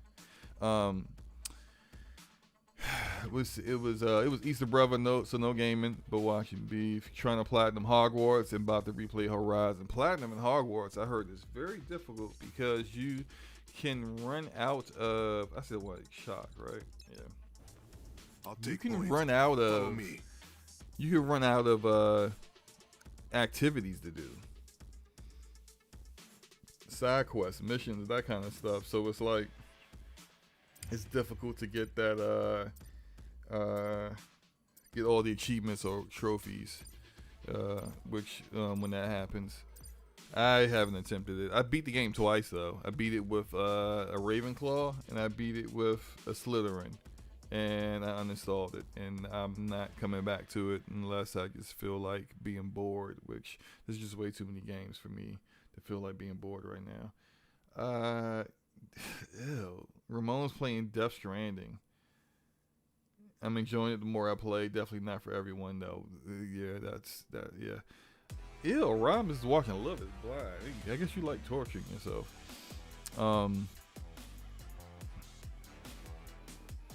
That got somebody just beat Metroid Prime, now playing Kirby. You all on that Nintendo Switch, huh? I actually just beat Diablo 3 on PlayStation for the first time. For the first time on PlayStation. I beat it ages ago on Xbox, but on PlayStation I beat it for I think I wrote with this. Young, I need to get this one leveled up. Alright. Let's see here. Yeah, eliminate the enemy to win. What was I about to say? Crap. Yeah, Diablo 3. I beat it with a Crusader. I've never used anything but a Wizard in Diablo 3.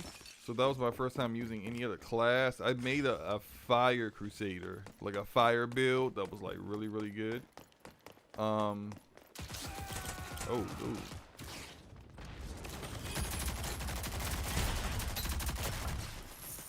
Oh crap. Yeah, you got me. But then also after that, I went and got the Necromancer, and bro, the Necromancer is so good. I should have did that from the very start. The Necromancer is so good. So help me out. Where did you come from? The Necromancer is awesome. I'm now playing a new character with that, and I think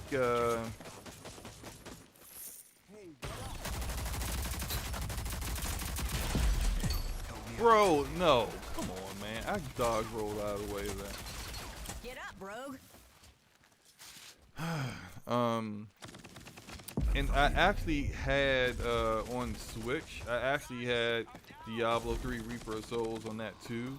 So I did do a wizard on there just to see how it played. Like I bought it on there a while ago and I never actually played it. So yeah.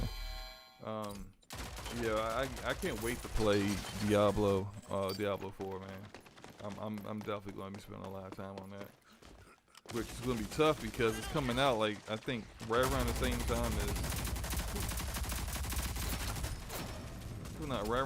time as Final Fantasy 16, I think. So I think those games are really gonna get me to not play my multiplayer games as much as I do.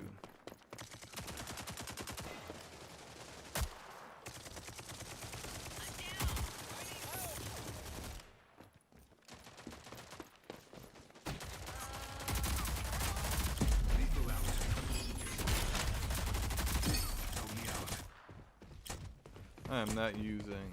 He's gonna kill me, so I'm not gonna use that.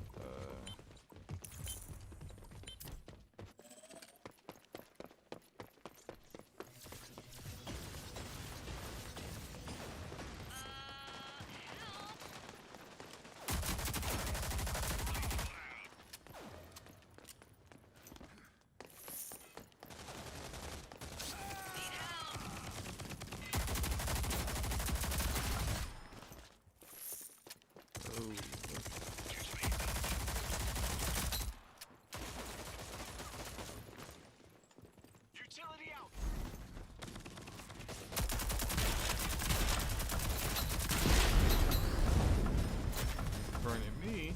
No, you ain't.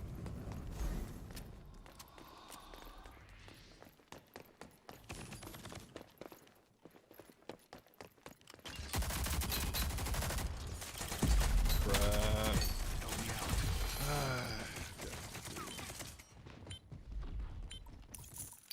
get life drain. No, I keep moving this way. Final Fantasy 6 is not like Final Fantasy. Wait, 16 is not like 15. I may get a PS5. Rodimus saying he's going to get a PS5. What? See, this is why Sony. This is why Sony paid to get that timed exclusivity for that particular game. Not all Square games, but definitely that one. They knew what was up.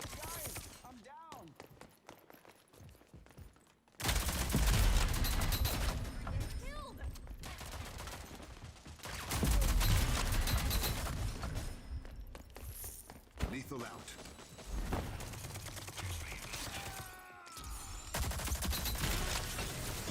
Yeah, you missed. What? Yeah, come on.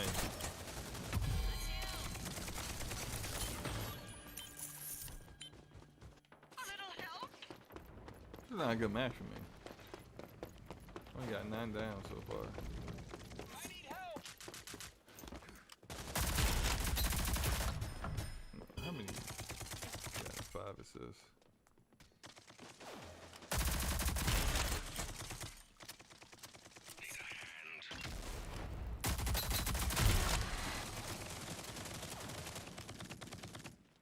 Stick your head out here, come on.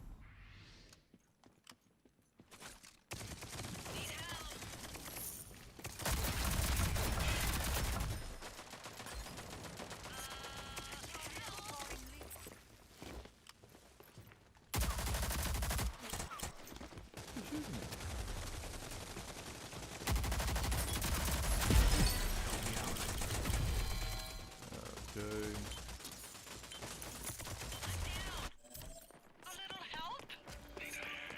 So this NVIDIA low VRAM stuff is crazy. Hey, look, it's coming to bite them in the butt, man.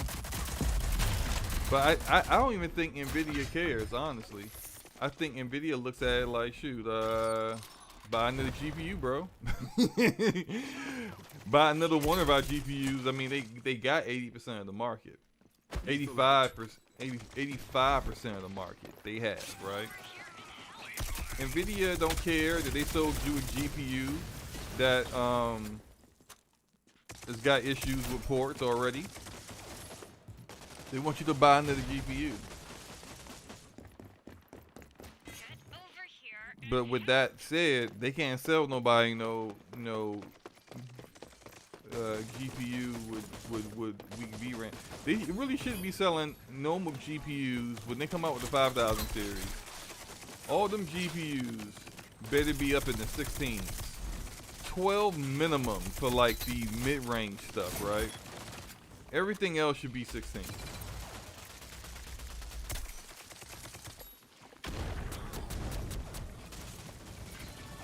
Nearing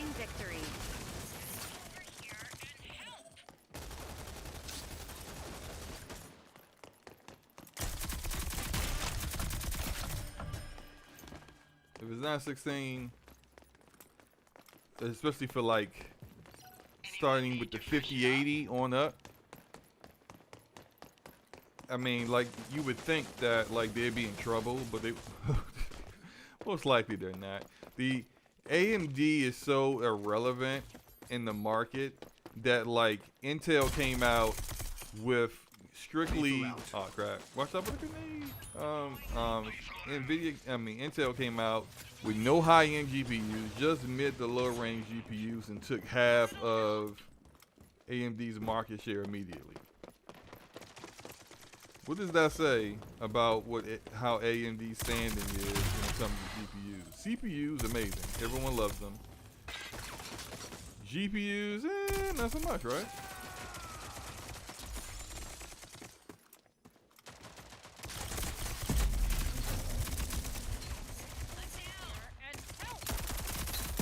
Need a hand.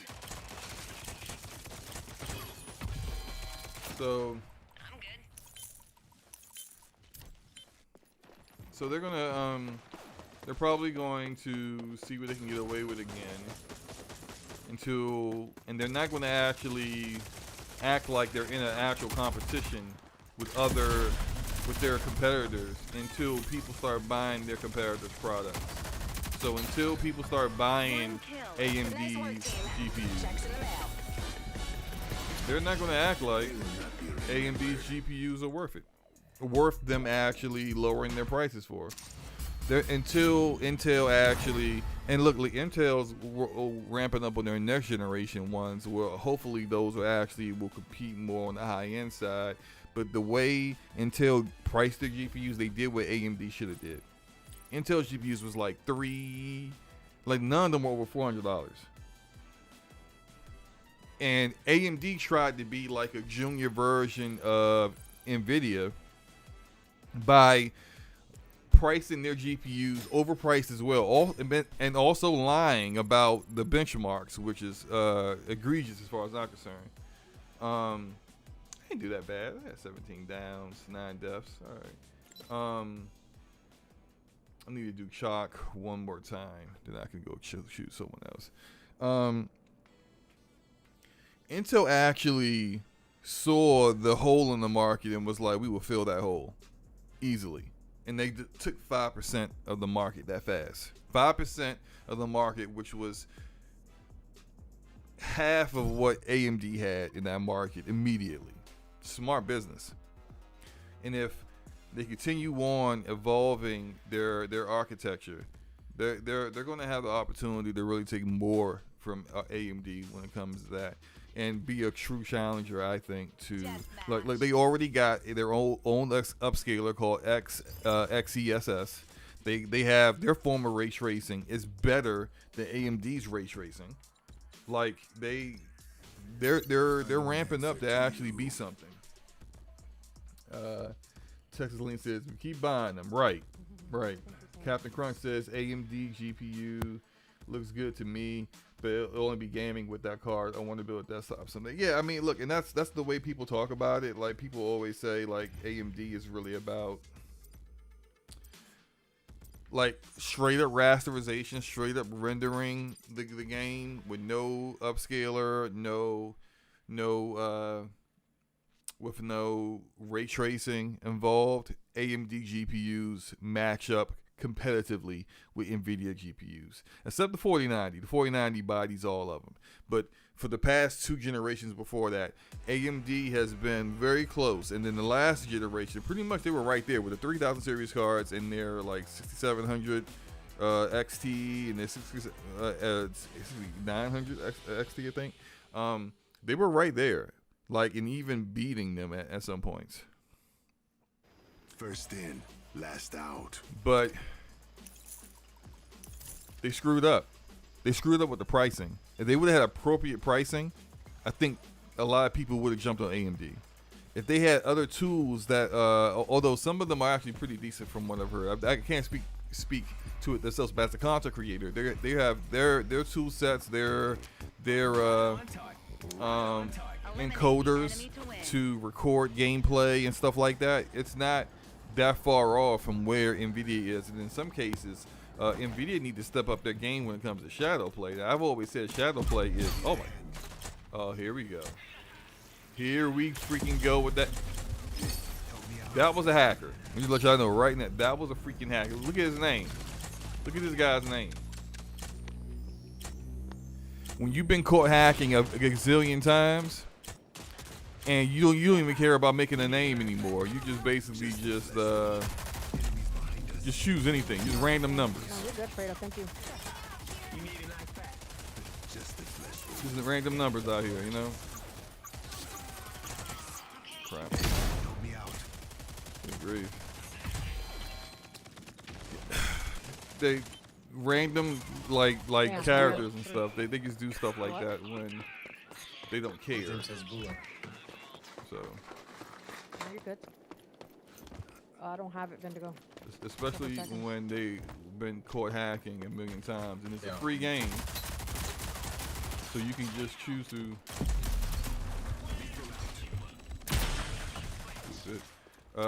It's a free game, so you can just make a new account and get back to hacking. Let's go. Get up.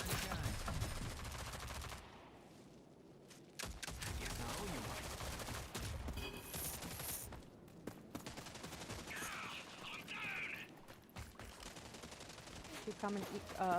Move that.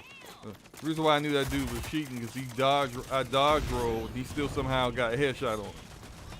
How? How you hitting a headshot off my dodge roll, bro? Yeah.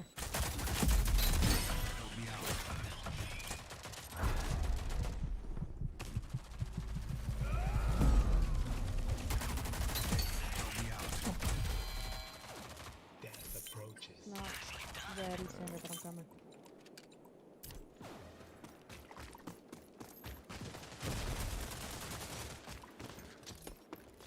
You're right. Also, you got two.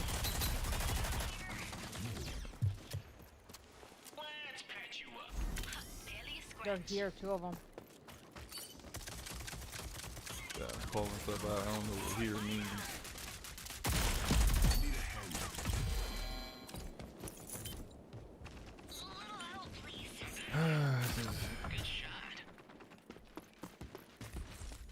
What is the ABC 123 spec talk? Like, what are you talking about, man?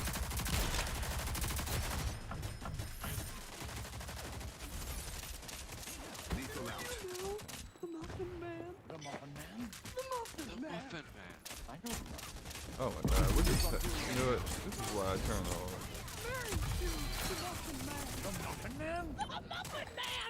This man Oh, is shit.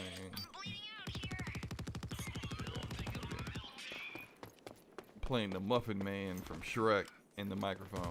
Also, there are like you know, look, man. I ain't gonna knock the hustle, but you got guys preaching, just running like people's scripture and sermons in the microphone during this game, which I wouldn't mind whatsoever if you was actually playing the game. They just standing around doing nothing while they doing it. Instant headshot from this cheater.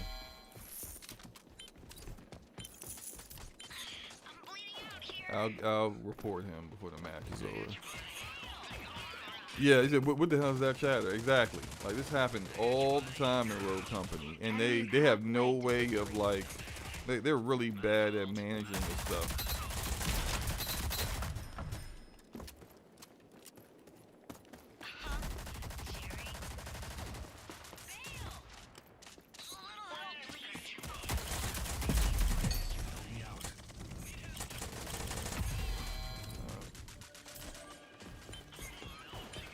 When you start talking about AMD GPU, 7000 XT, that's not a thing. 3080 Super is also not a thing. All these numbers and letters. All right, well, at least, look, if you, can you say them right?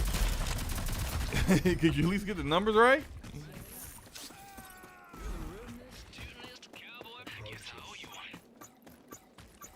Oh, great.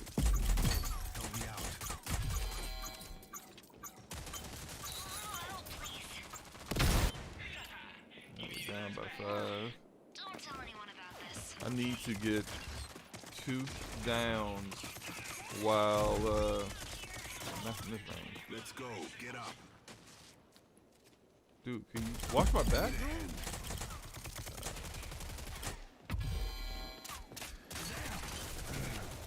I need Jesus. We all need Jesus around us. You need Jesus too.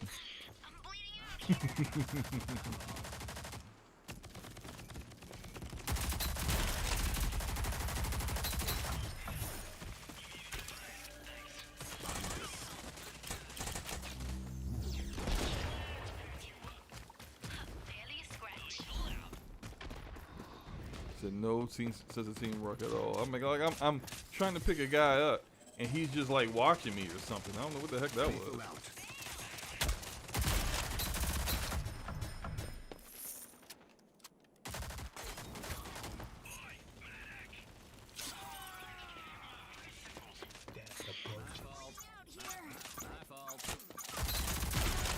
Help me out.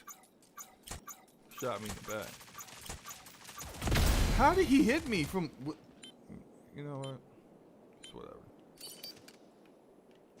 It is whatever.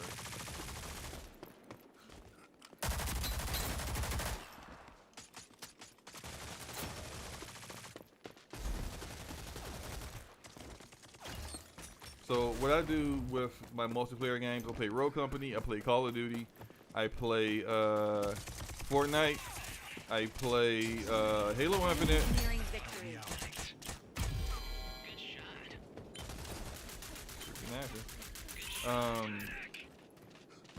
I play all those games, and in order to make sure I can play all those games and not have it dominate all my time.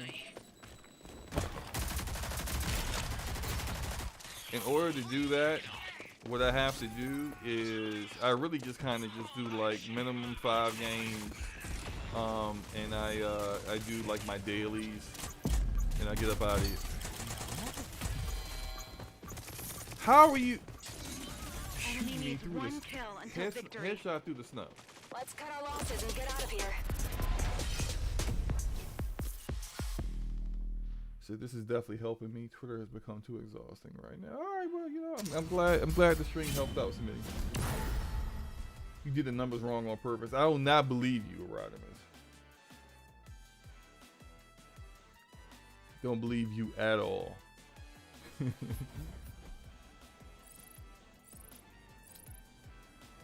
Yeah, Ramon, yes, get some writing done, man. I don't want to be finishing all your books and then I'm waiting on the next thing to pop up, alright?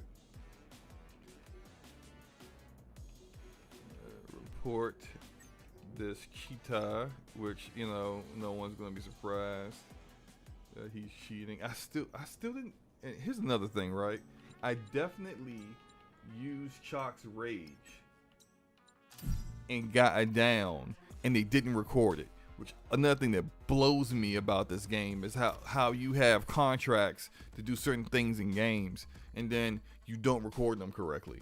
Like it was gonna be one time. This one thing is like it would glitch. It's like disrupt or destroy equipment and disrupt players up to like 50. I did it and for an entire match, disrupted everybody all match long. I come out of that and I'm still at 0 out of 50. What is that? Later, Ramon. Take care, bro. Deathmatch. Stuff is annoying. Whoa, I don't want that guy. I do not want to pick him again. I don't like Chalk. I just don't like him. But I should be able to just get 2 freaking downs with his rage enabled. So what's the new multiplayer game you're going to dive in and commit like to? Okay, all right. So, Smitty, have you heard of the First Descendant? The First Descendant is like a mix between Anthem and Destiny, but it's third-person perspective. Visually, looks amazing. Runs on Unreal Engine 5, Korean studio. I think their name is Nexon. I can't remember. I don't trust me with that. It's supposed to be multi-platform. It's going to be on Xbox and PlayStation and PC, but so far all of their betas and testing and stuff like that has only been on PC. So yeah, like I've played it already, and I really enjoyed it. And after I was done, the marker for me is that like whether something I played was really good is that after I'm done playing it and the beta is over, I want to get back in and play it again. And I definitely wanted to get back in and keep playing that. But it's First in, last out. it's supposed to have another beta sometime before the spring, I think. I mean the summer. So hopefully that will happen soon. No obvious cheaters here. There's that game. Veiled Experts is I think that one is PC only. And it also doesn't have any controller support. But the reason why I'm kind of looking forward to that because I tried it out, and the mouse and keyboard implementation even got my noob behind in mouse and keyboard kind of enjoying it. So I think that one is kind of like on the fringe, but something I'm looking forward to. And also, you know, believe it or not, X Defiant this week has another beta. And initially, excuse me, X Defiant looked horrible initially. Looked and played horrible. But the last time I played it, it made a drastic improvement from the first time they showed it. And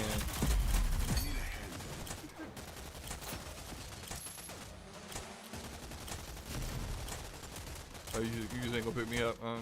Alright, cool. Yeah, X Defiant might have some legs. I mean, it's no guarantee, but I think it's definitely better game than what I initially thought it was.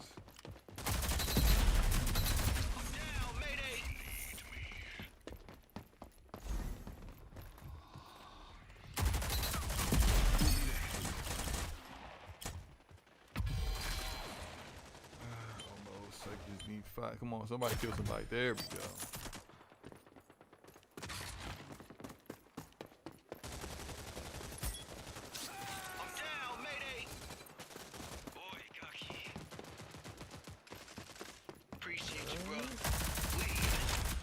That's one. Come on, man. Help me out.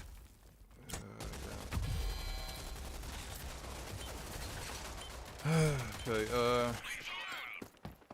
yeah, so I was Smitty, I will look out for those games.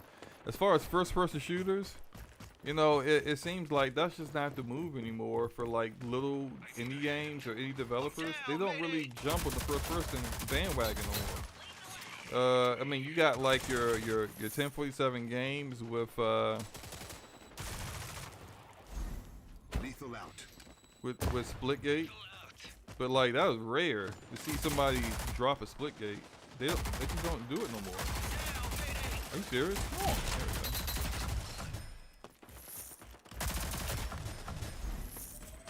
So yeah, I haven't seen another first-person shooter that's been worth it in a minute. Need a hand.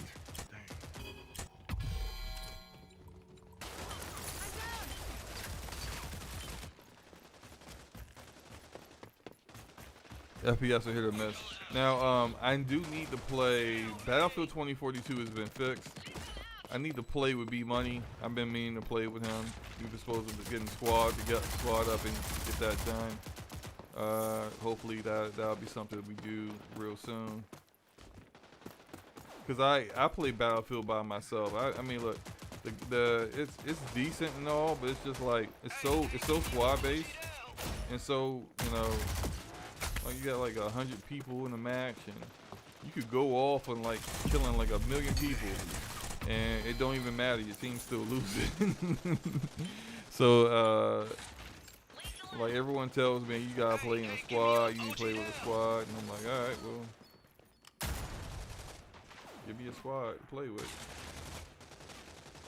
Yeah, I ain't got the gun for that. Help me out.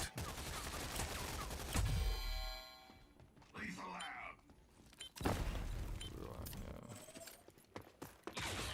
you just standing around? Like flanks, man. No, just stand here and just get shot in the face, right?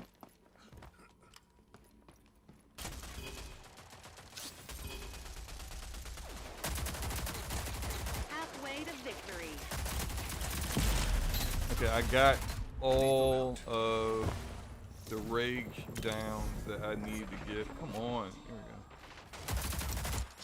So this thing tells me I still don't have all the rage downs. I'm just gonna be like, I'm not playing with this character anymore because y'all refuse to have the ability to accurately get the statistics on what kind of kills I'm getting.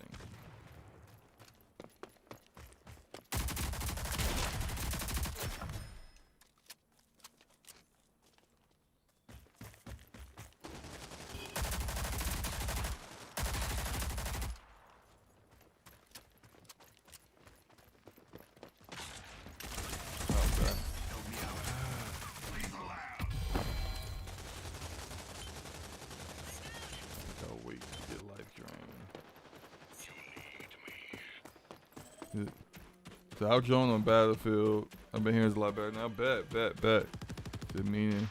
Let me try it out again. Yeah, man. Like if we can get like a 4th, that'll be what's up.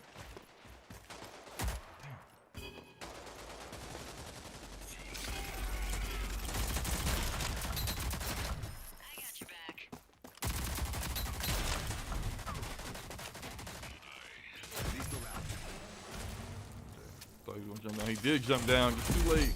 Help me out.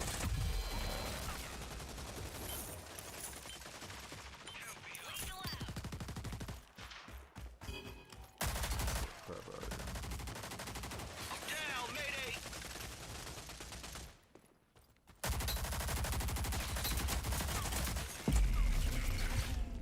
Need a hand. Really? At least we're still winning. Hey, give me up. OG down.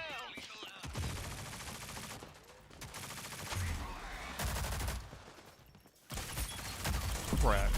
Need a hand. Lost track of it.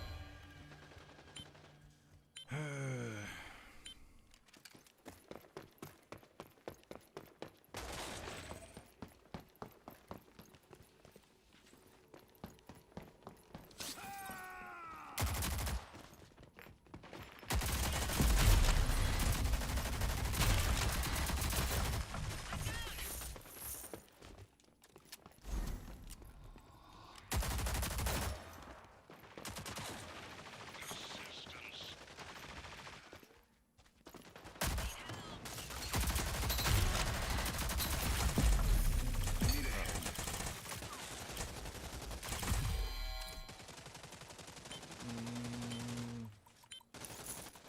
Energize there. So I have this week off, so I'm trying to catch up on backlog stuff too. Yeah, where am I? Where's the loud at? What's that, bro? Ooh, well, that's one of ours. Let's go. Get up. I think there's a few games I want to play. Let's go. Get up. Oh, he just gave up. Okay.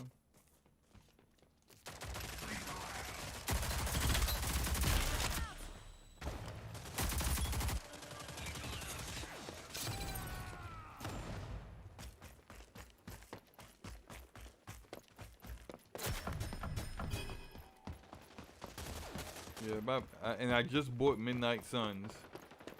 Thanks to Laura Cognito for One kill and Nice work, team. the subtle indoctrination of always talking about the game. And That it? so I end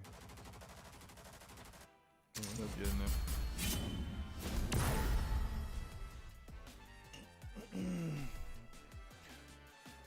So I'm a little upset that Demon Slayer Season 3 won't be on Hulu anytime soon. I might have to sail the high seas. Oh, so now you're cool with pirating.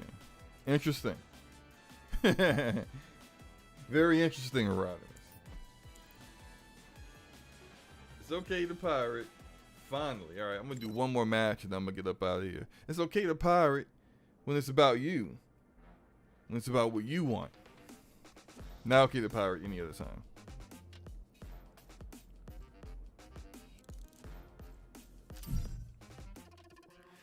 Don't pirate video games.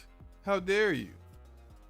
But anime? I mean, I'm saying, man, you know.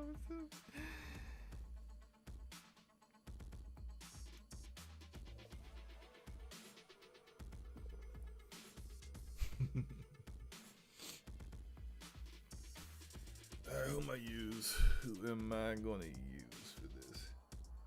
I am pirate my entire PS Vita library. Oh, so it's okay to pirate when there's things that you want that hurt companies that Deathmatch. you don't align with. You wouldn't pirate your Xbox games, would you, Erodimus? Who to get? I don't really feel like sniping.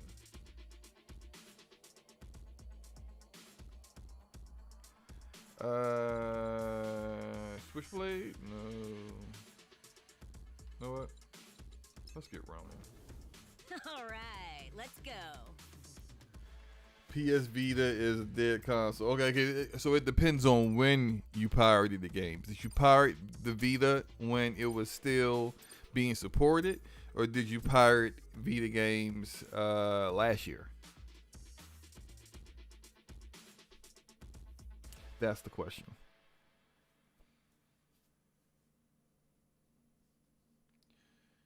Oh my gosh. Okay, so look. So you see this guy here, that Seeker, and his name is actually a channel.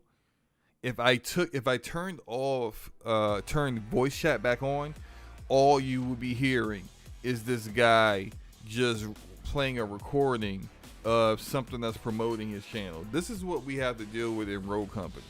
And this has been going on for over a year, and the developers have not been able to get rid of these people.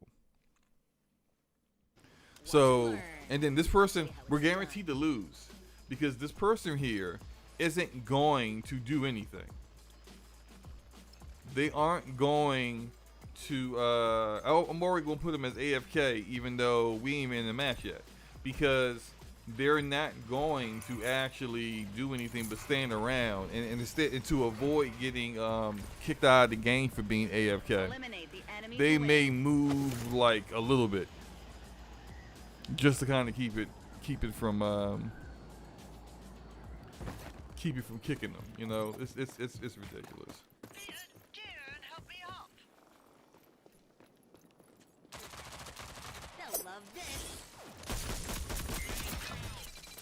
Where'd that invisible person go? There you go.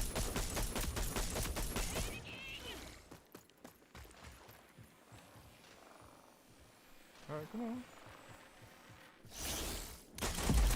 Mother... I can't stand that. I need help.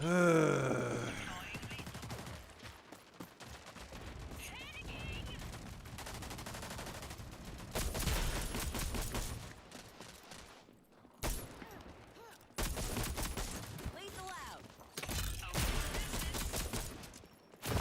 Deploying utility. Medic.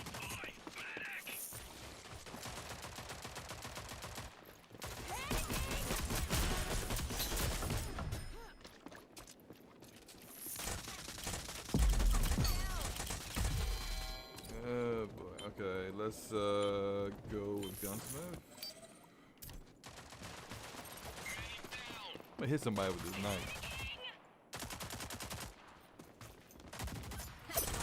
What? How'd the knife go through her? Are you? Where's the knife at? Because if it didn't hit her, it should have hit the ground. And if it didn't hit the ground, it should be. I need help.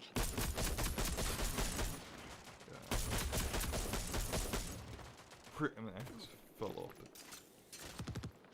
So angry right now. Where did my knife go? It's an explosive knife with a proximity charge if someone gets too close. So the knife didn't hit her. The knife should be in the ground. Where's the knife at? It didn't explode on nobody. Yes. Freaking game. That's my last match, man.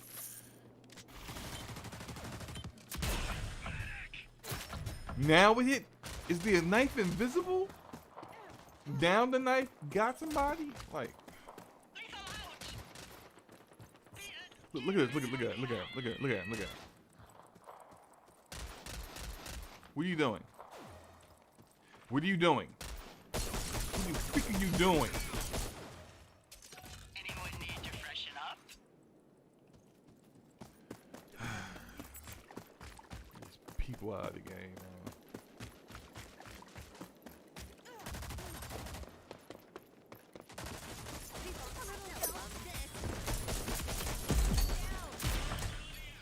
Got him, the knife.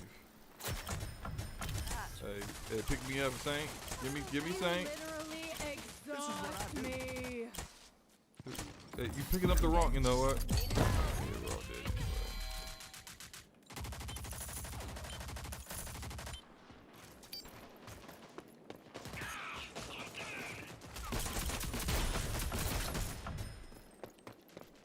Guys, I'm down.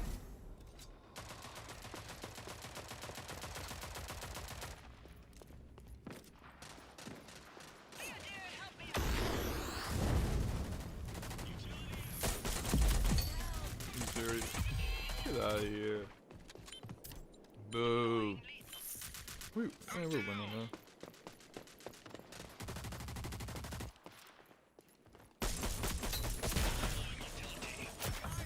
Halfway to victory. Wow.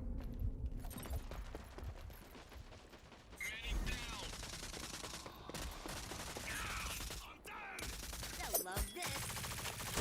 The knife did. Alright, fam.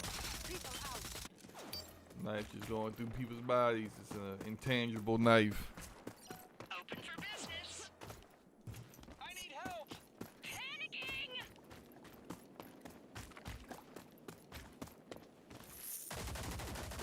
Alright, let's focus on there.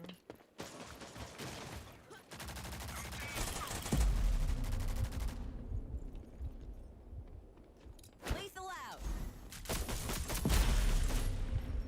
Deploying utility.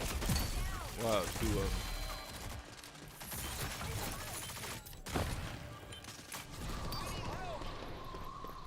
Deploying utility.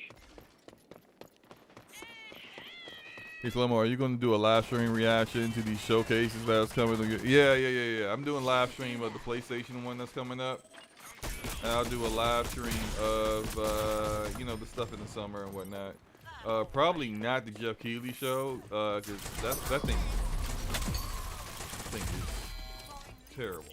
So I'm probably not going to do that one. But the Xbox one, the PlayStation one, yeah, those are actually worth doing.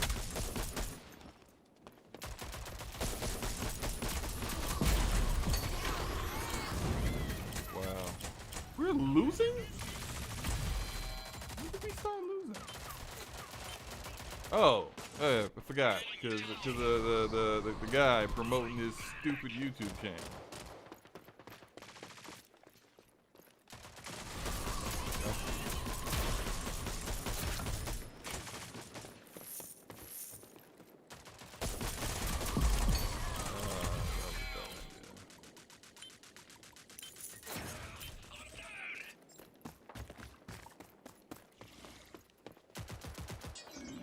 Enemy team is nearing victory. He is down by 9.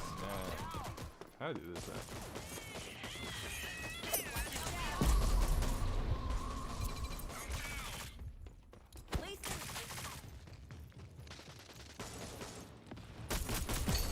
What? Guys, Get the I'm down. Oh my gosh. Now you finally got somebody.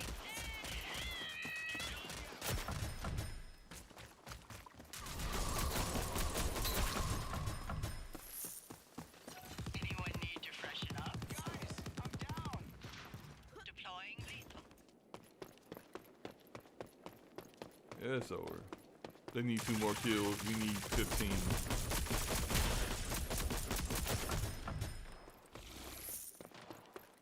Deploying utility. Yep. Burn them. Enemy needs 1 kill until victory. Let's cut our losses and get out of here. Whatever. That may be a good time to switch to primary DPS for things like that.